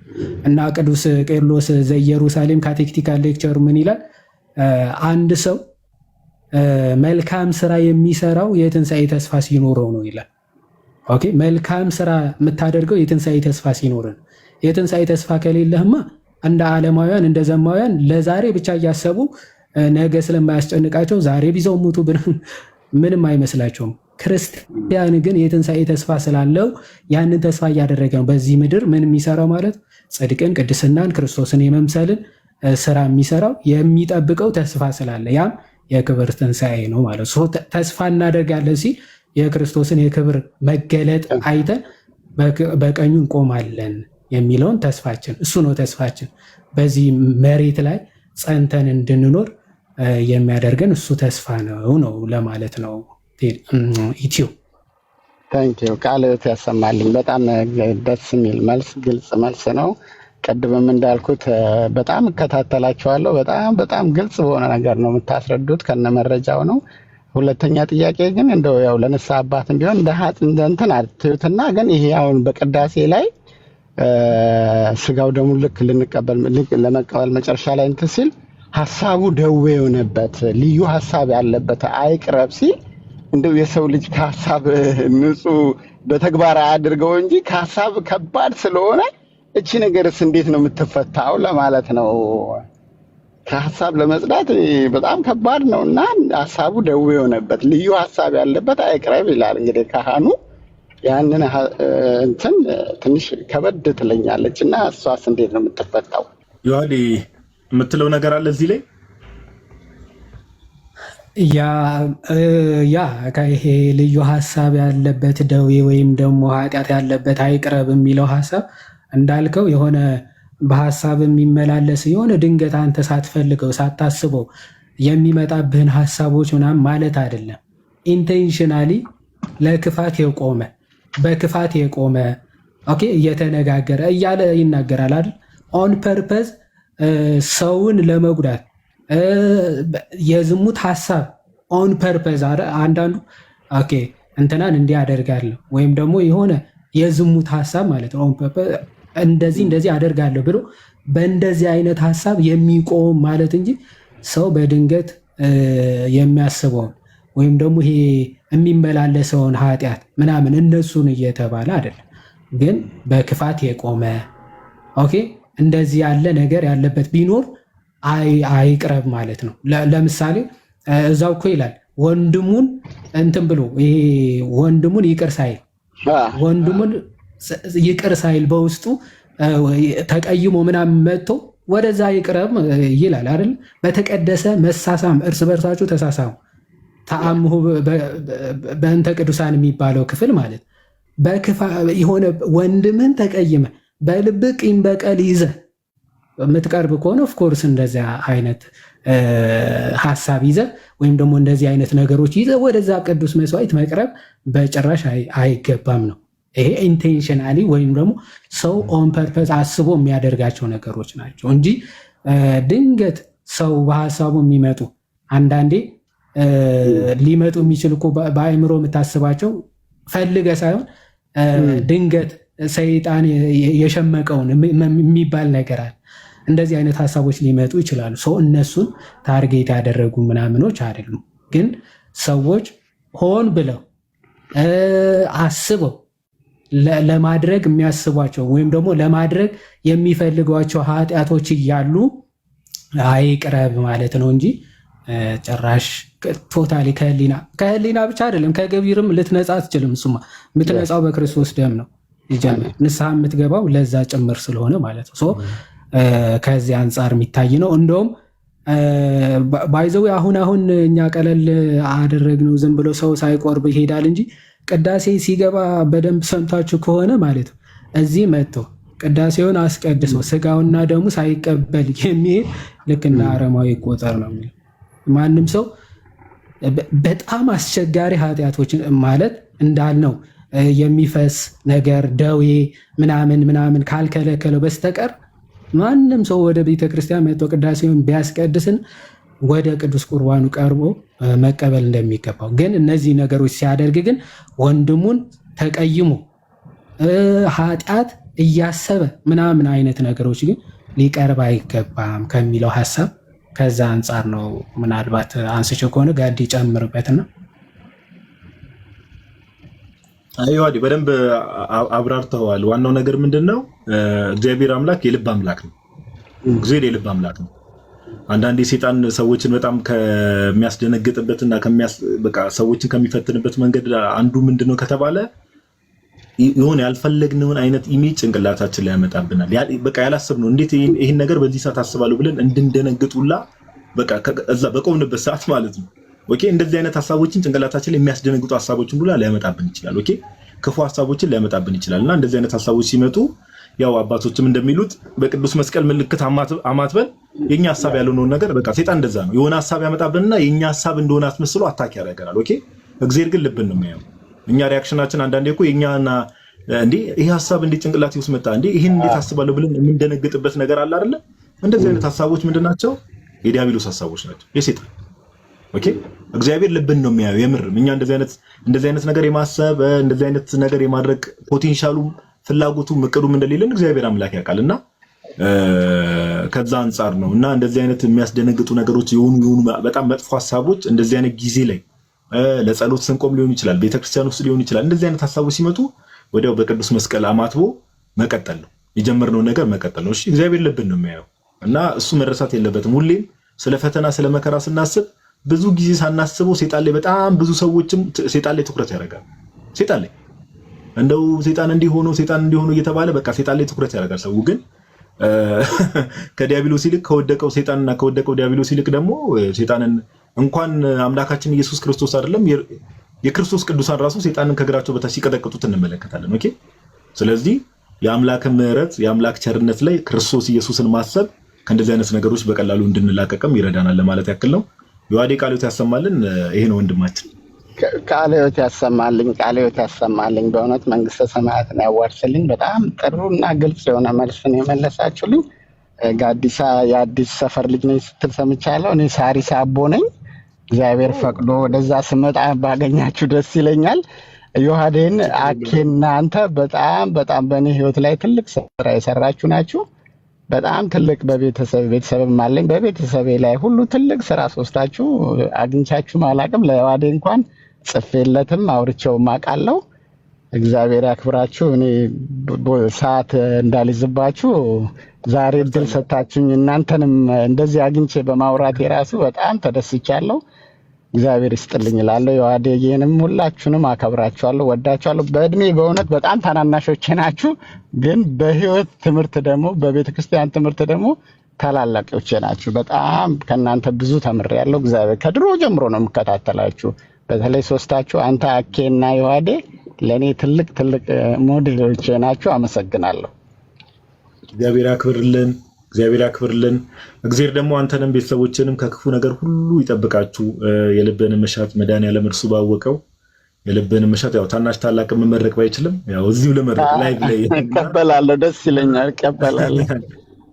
እዚህ ያው ልጆችም ምንም ካሉ ደግሞ ልጆችም አድርገው ደግሞ ለቤተክርስቲያን የሚጠቅሙ ከዚህ በኋላ ደግሞ ልጅ የመውለድ ምናምን እቅድ ካለም ደግሞ ያው ያለበትም ሁኔታ አንተ ነው የምታውቀው። ደግሞ ለቤተክርስቲያን ደግሞ ባለቤት ሰምታኝ ደግሞ ድንገት ላይቭ ላይ አዲስ ሐሳብ እንደመጣ እዚህ ጋር አቶ በጣም ነው የምትወዳችሁ። አንድ ቀን እንደውም እንመጣለን። ግን እውነት በዛው አዲስ ሰፈር በጣም ጓደኞችም አሉኝ።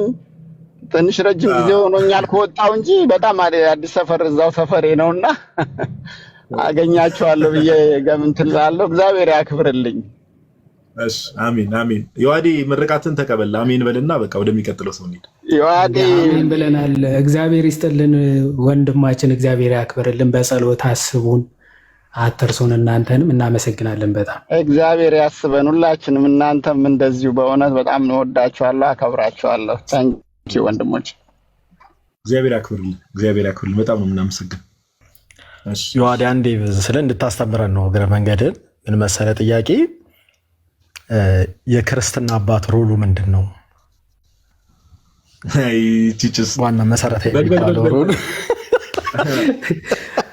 ጨራሽ ረሳ እንደ ኃይለኛ ተቀብሎ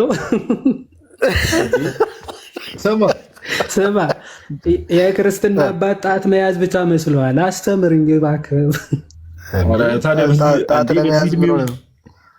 አይ በዚህ እድሜው ገና እኮ ነው፣ ጩጬ ነው ብዬ ነው።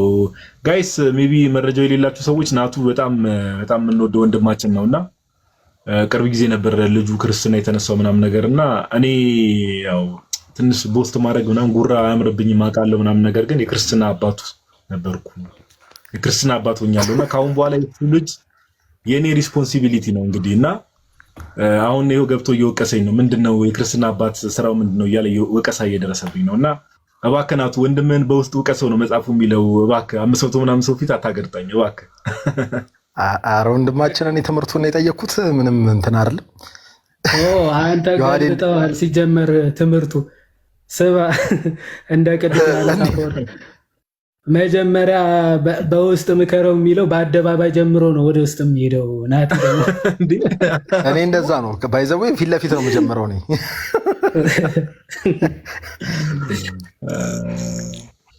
አይ ገና ነው ጋይስ፣ እናንተ የምር እንዳይመስላችሁ ቅርብ ጊዜ ነው ክርስትናም የተነሳው እና ሲያድግ ምናምን ነገር እያደገ ሲመጣ በደንብ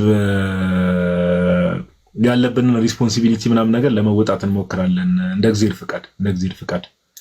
እሺ ቴዲ ወንድማችን እንኳን ደህና መጣ። ሰላም፣ እንኳን ደህና ቆያችሁኝ። ስላስገባችሁኝ አመሰግናለሁ።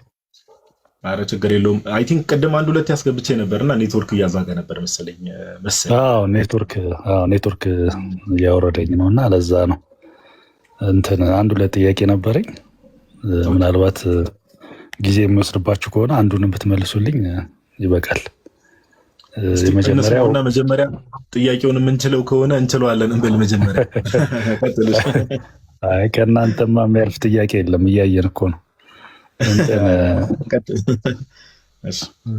የጌታችን የመድኃኒታችን ኢየሱስ ክርስቶስ ወደ ምድር መምጣት፣ ሰው መሆን፣ መከራ መቀበል ግዴታ ነው የሚል ትምህርት አለ፣ የቤተክርስቲያን ትምህርት። ያ ባይሆን የእኛ መዳናችን ጥያቄ ውስጥ ይገባል የሚል ብዙ ጊዜ የዲያቆን ያረጋልም ከእናንተም እሰማለሁ እና የዚህ ምክንያት ምንድን ነው? ሚስጥሩ ምንድን ነው? የእሱ ሰው መሆን ከኛ መዳን ጋር መያይዘው ምንድን ነው? አንደኛው እሱ ነው። ሁለተኛ ጥያቄ ደግሞ የክርስቶስ በአብ ቀኝ እንዳለ ተምረናል። በአብ ቀኝ ያለ ስንል ምን ማለታችን ነው?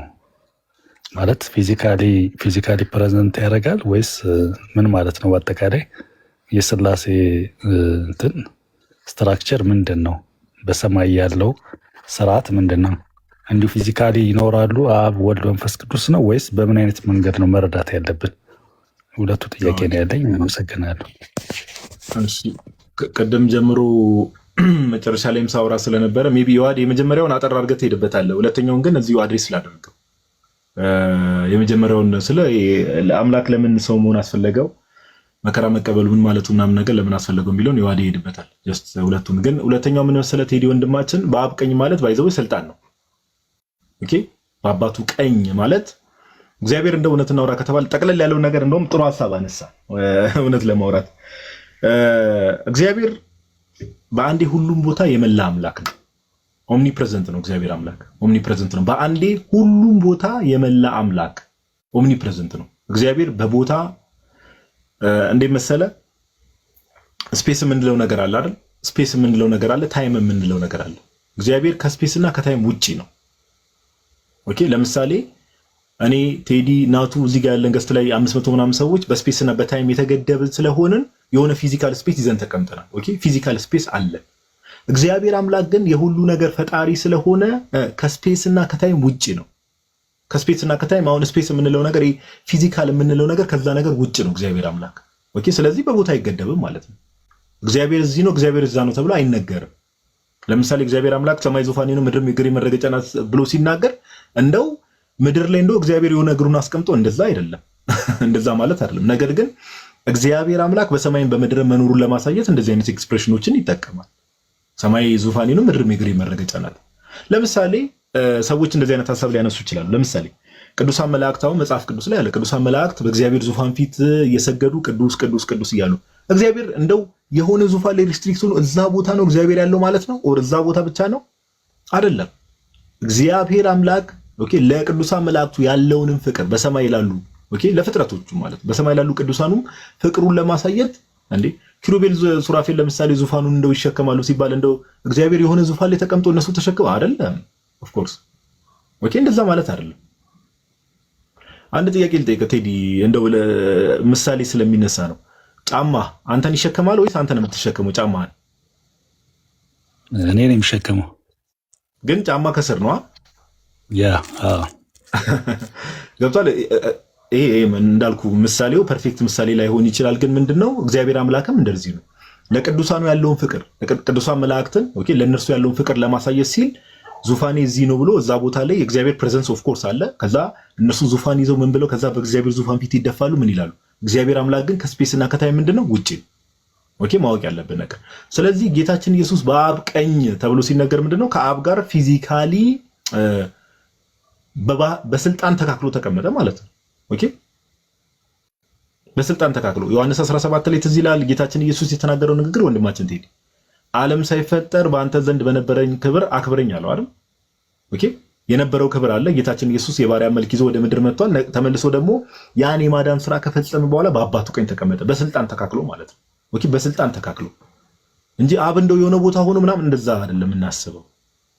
ኦኬ ስለዚህ ስለ እግዚአብሔር ስናስብ ጥንቃቄ ይፈልጋል። ስለ እግዚአብሔር ስናስብ ጥንቃቄ ኦፍ ኮርስ እግዚአብሔር በሰማይ ዙፋኑ አለ እንላለን። መጽሐፍ ቅዱስም ላይ እንደዚህ አይነት ዲስክሪፕሽኖች አሉ። ኦፍ ኮርስ አሉ። እግዚአብሔር ግን በአንዴ ሁሉም ቦታ የመላ አምላክ ነው።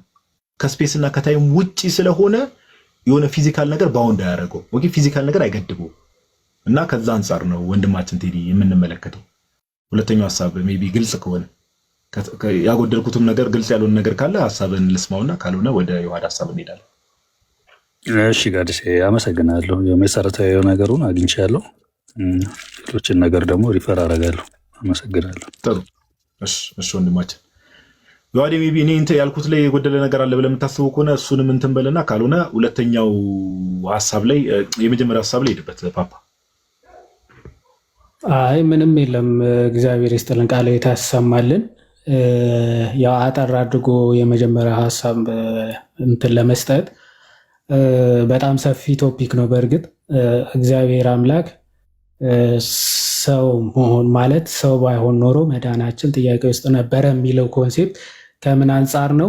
እንደው እግዚአብሔር ሰው ሳይሆን ማዳን አይችልም ከችሎታ አንጻር አይደለም፣ እንደዛ እየተባለ አይደለም። ኦፍኮርስ እግዚአብሔር ሰው ሳይሆን በጭራሽ ሊያድን አይችልም የሰው ልጆችን ልንል አንችልም። ይሄ ከእግዚአብሔር የማድረግ ችሎታ አንጻር ስለሚሆን ማለት ነው፣ ከፖቴንሻልም አንጻር ስለሚሆን እንደዛ ሳይሆን ምንድን ነው እግዚአብሔር ይሄንን የመዳን ተስፋ ወይም ደግሞ የሚያድንበት መንገድ በጣም የእግዚአብሔር ባህሪን ያማከለ ነው። እንደዚህ ባይሆን ኖሮ የእግዚአብሔር ባህሪ አንዱ ይጎድል ነበረ ማለት ነው። ለምሳሌ እግዚአብሔር አምላክ ሰው ሳይሆን የሰው ልጆችን ማዳን ይችላል። ይሄ ፖቴንሻል ነው፣ ፓወሩም ነው፣ ይችላል። እንደዚህ ቢያድን ግን የእግዚአብሔር ሁሉን ቻይነት ሊያሳይ ይችላል እንጂ የእግዚአብሔር እውነተኛ ዳኝነት ግን አያሳይም። ምክንያቱ ይህንን ዕፀ በለስ ብትበላ ሞትን ትሞታለህ ብሎ በሰው ልጅ ፈርዶበት ከዛ በኋላ በቃ ትቼዋለሁ ፍርዱን ድንሃል ቢል ስለዚህ እግዚአብሔር ለቃሉ የሚታመን አይደለም፣ እውነተኛ ዳኛም አይደለም። የተናገረውን የሚፈጽም አይደለም ያስብላል። ሞትን ትሞታለህ ብየዋለሁ። ኦልሬዲ እኔ ቃሌን ብቻ ነው የምጠብቀው፣ ፈርጄበታለሁ፣ አለቀ፣ አይመለከተኝም ቢልስ እግዚአብሔር ደግሞ እውነተኛ ዳኛ እንደሆነ ሁሉ ደግሞ የፍቅር አምላክ ይቅር ባይም አምላክ ነው። ይሄ ባህሪው ስለሆነ ይቅርታ የባህሪው ነው። የፍቅር አምላክም ነው፣ ይቅር ባይ አምላክ ነው። ይቅርታ የለውም ማለት ነው። ለይቅርታ ይቅር የሚል አምላክ አይደለም ያስብለዋል እግዚአብሔር አምላክ ማለት። የእግዚአብሔር ሁለቱም ባህሪያት ሳያፋልስ እውነተኛው አምላክ ሊያድን የወደደው ወይም ደግሞ የሚያድነው መንገድ ምንድነው? ፍርዱንም ሳያጎድል እውነተኛ ቸርነቱም ወይም ደግሞ ይቅር ባይነቱንም የሚያሳየው በሰው ልጆች ባህሪ ዘልቆ የገባውን ሞት ፍርዱንም ሳያጎድል እውነተኛ ዳኝነቱንም ሳያጎድል ሊፈጽም የሚችለው እሱ ብቻ ነው እና ሰው ሲሆን ብቻ ነው ማለት። ምክንያቱም ሞቱ ዘልቆ የገባው ወደ ሰው ልጆች ባህሪ ነው። ማንም መልአክ ወይም ፍጡር ማንም ይሄንን ሊያስወግድ የሚችል ማንም የለም። ወደ ባህሪ ዘልቆ የገባውን ፍርድ የእግዚአብሔርን እውነተኛ ፍርድ ችሎ ተሸክሞ ሊያስወግድ የሚችል ፍጡር የለም። ምክንያቱም የአምላክ ፍርድ ነው። የአምላክ ፍርድ ፍጡር ተሸክሞ ሊያስወግደው አይችልም። ስለዚህ ሊያስወግደው የሚችለው ብቸኛ አካል ማን ነው? አምላክ ራሱ ነው።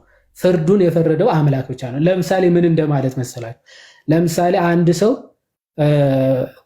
ፍርድ ቤት ተፈረደበት እና ለፍርዱ የሚሆኑ ካሳ ለምሳሌ 10 ቢሊየን ነው ቢባል ፍርዱ ምሳሌ ነው። ምሳሌ ዘይሐጽጽ ነው። ስለዚህ አሁን ለምሳሌ 10 ቢሊየን ነው ፍርዱ፣ 10 ቢሊየን ከፍለው ነፃ መውጣት ይችላል ቢባል አሁን ኢትዮጵያ ላይ ያለው ማንኛውም ሰው ቢመጣ ምናምን 10 ቢሊየን ከፍሎ ማስወጣት ይችላል? ፐርሰናል እናድርገው አይችልም ማለት 10 ቢሊየን ተው እንጂ 10 ቢሊየን ምን 10 ቢሊየን በድህነት እኮ አይደለም በሀብት ነው እያወራን ያለ ሰው ያንን 10 ቢሊዮን መክፈል የሚችል ፖቴንሻል ያለው ብቻ ነው አይደል? ከፍሎ ራሱ ወይም ድህነት ውስጥ ምናምን የሚገባም ሊሆን አይገባው። እግዚአብሔር አምላክም ይሄ በፍርዱን እንውሰድና እግዚአብሔር ይህንን ሞት አዞ እያለ ያንን ሞት ፖቴንሻል እግዚአብሔር የፈረደውን ሞት ተቋቁሞ ሊያስወግድ የሚችል መልአክም ሰውም በጭራሽ የለም። እንኳን መልአክና ሰው ይቅርና ሰውና መላእክት ተደምረው ራሱ ይህንን የእግዚአብሔር ፍርድ ሊሸከሙት አይችሉም፣ ሊያስወግዱትም በጭራሽ አይቻላቸው። ስለዚህ ምን አደረገ ጌታችን ማለት ነው? በሰው ልጆች ውስጥ ገብቶ ዘልቆ የገባውን ሞት ምን አደረገው? ተዋሃደና አስወገደው፣ ነቅሎ ጣለው ማለት ነው። ለዛ ነው ምን አለ? ወደ ሞት ውስጥ ገብቶ ሞትን ገደለው። ወደ ሞት ውስጥ ገብቶ ሞትን መግደል የሚቻለው አምላክ ስለሆነ ወደ ሞት ልክ አሳን ለማጥመድ መንጠቆው ላይ ስጋ አድርገ አሳውን አብልተ ከዛ በኋላ አሳውን እንደምታጠምደው ሁሉ እግዚአብሔር አምላክም በሰው ልጆች ውስጥ የገባውን ሞት ሰው ሆኖ በመያዝ ውስጡ ገብቶ ምን አደረገው ማለት ነው? ገደለው፣ አስወገደው። ከዛ አንጻር ነው ሰው ባይሆን መዳናችን ጥያቄ ውስጥ ነበረ ሲባል ኦፍኮርስ በሰው ልጆች ዘልቀው የገባው ሞት ከእርሱ ውጭ ሊያስወግደው ማንም አይችልምና መዳናችን አደጋ ውስጥ ወይም ደግሞ አንድንም ነበረ የሚባለው ከዚህ አንጻር ነው፣ ከችሎታ አንጻር አይደለም ማለት ነው። ምናልባት አጭር አድርጌ ከገለጸው። እሺ የዋዴ አመሰግናለሁ። ያው ተመልሶልኛል። ሌላ ጊዜ ደግሞ በሰፊው አሁንም ሰዓቱ ስለመሸ በሰፊው ሌላ ቤት ላይም ካገኘው ጠይቃለሁ እና አመሰግናለሁ። ቅድም ቃሎት ያሰማልን ነው። ቅድሙ ላይ ሜቢ ቴዲ አንድ ነገር መጨመር ያለብህ አንድ ሳላነሳው የረሳሁት ሀሳብ በአብ ቀኝ በአባቱ ቀኝ ማለት የእኛን ስጋ አይደለ ጌታችን ከመቤታችን የነሳው የሰውን ስጋ አይደለ ያወድቆ የነበረውንም ስጋ ኦኬ ከፍ ከፍ እንዳደረገውና እንዳከበረው ለማሳየት ነው። ለዛ ነው በአብ ቀኝ የሚባለው ለዛ ነው። ኦኬ በአብ ቀኝ ያለው ከፍ ከፍ አድርጎት የሰውን ስጋ አክብሮት እግዚአብሔር ጋር በአብ ቀኝ አስቀምጦታል የሚለው ለማሳየትም ነው። ከዛም አንፃር ይነገራል። ወንድማችን ቀደም ሳላነሳው ረስቼዋለሁ መሰለኝ አሁን ነው ትዝ ያለኝ። እሺ ቀዲስ ያመሰግናለሁ። እሺ ወንድማችን ቴዲ እናመሰግናለን።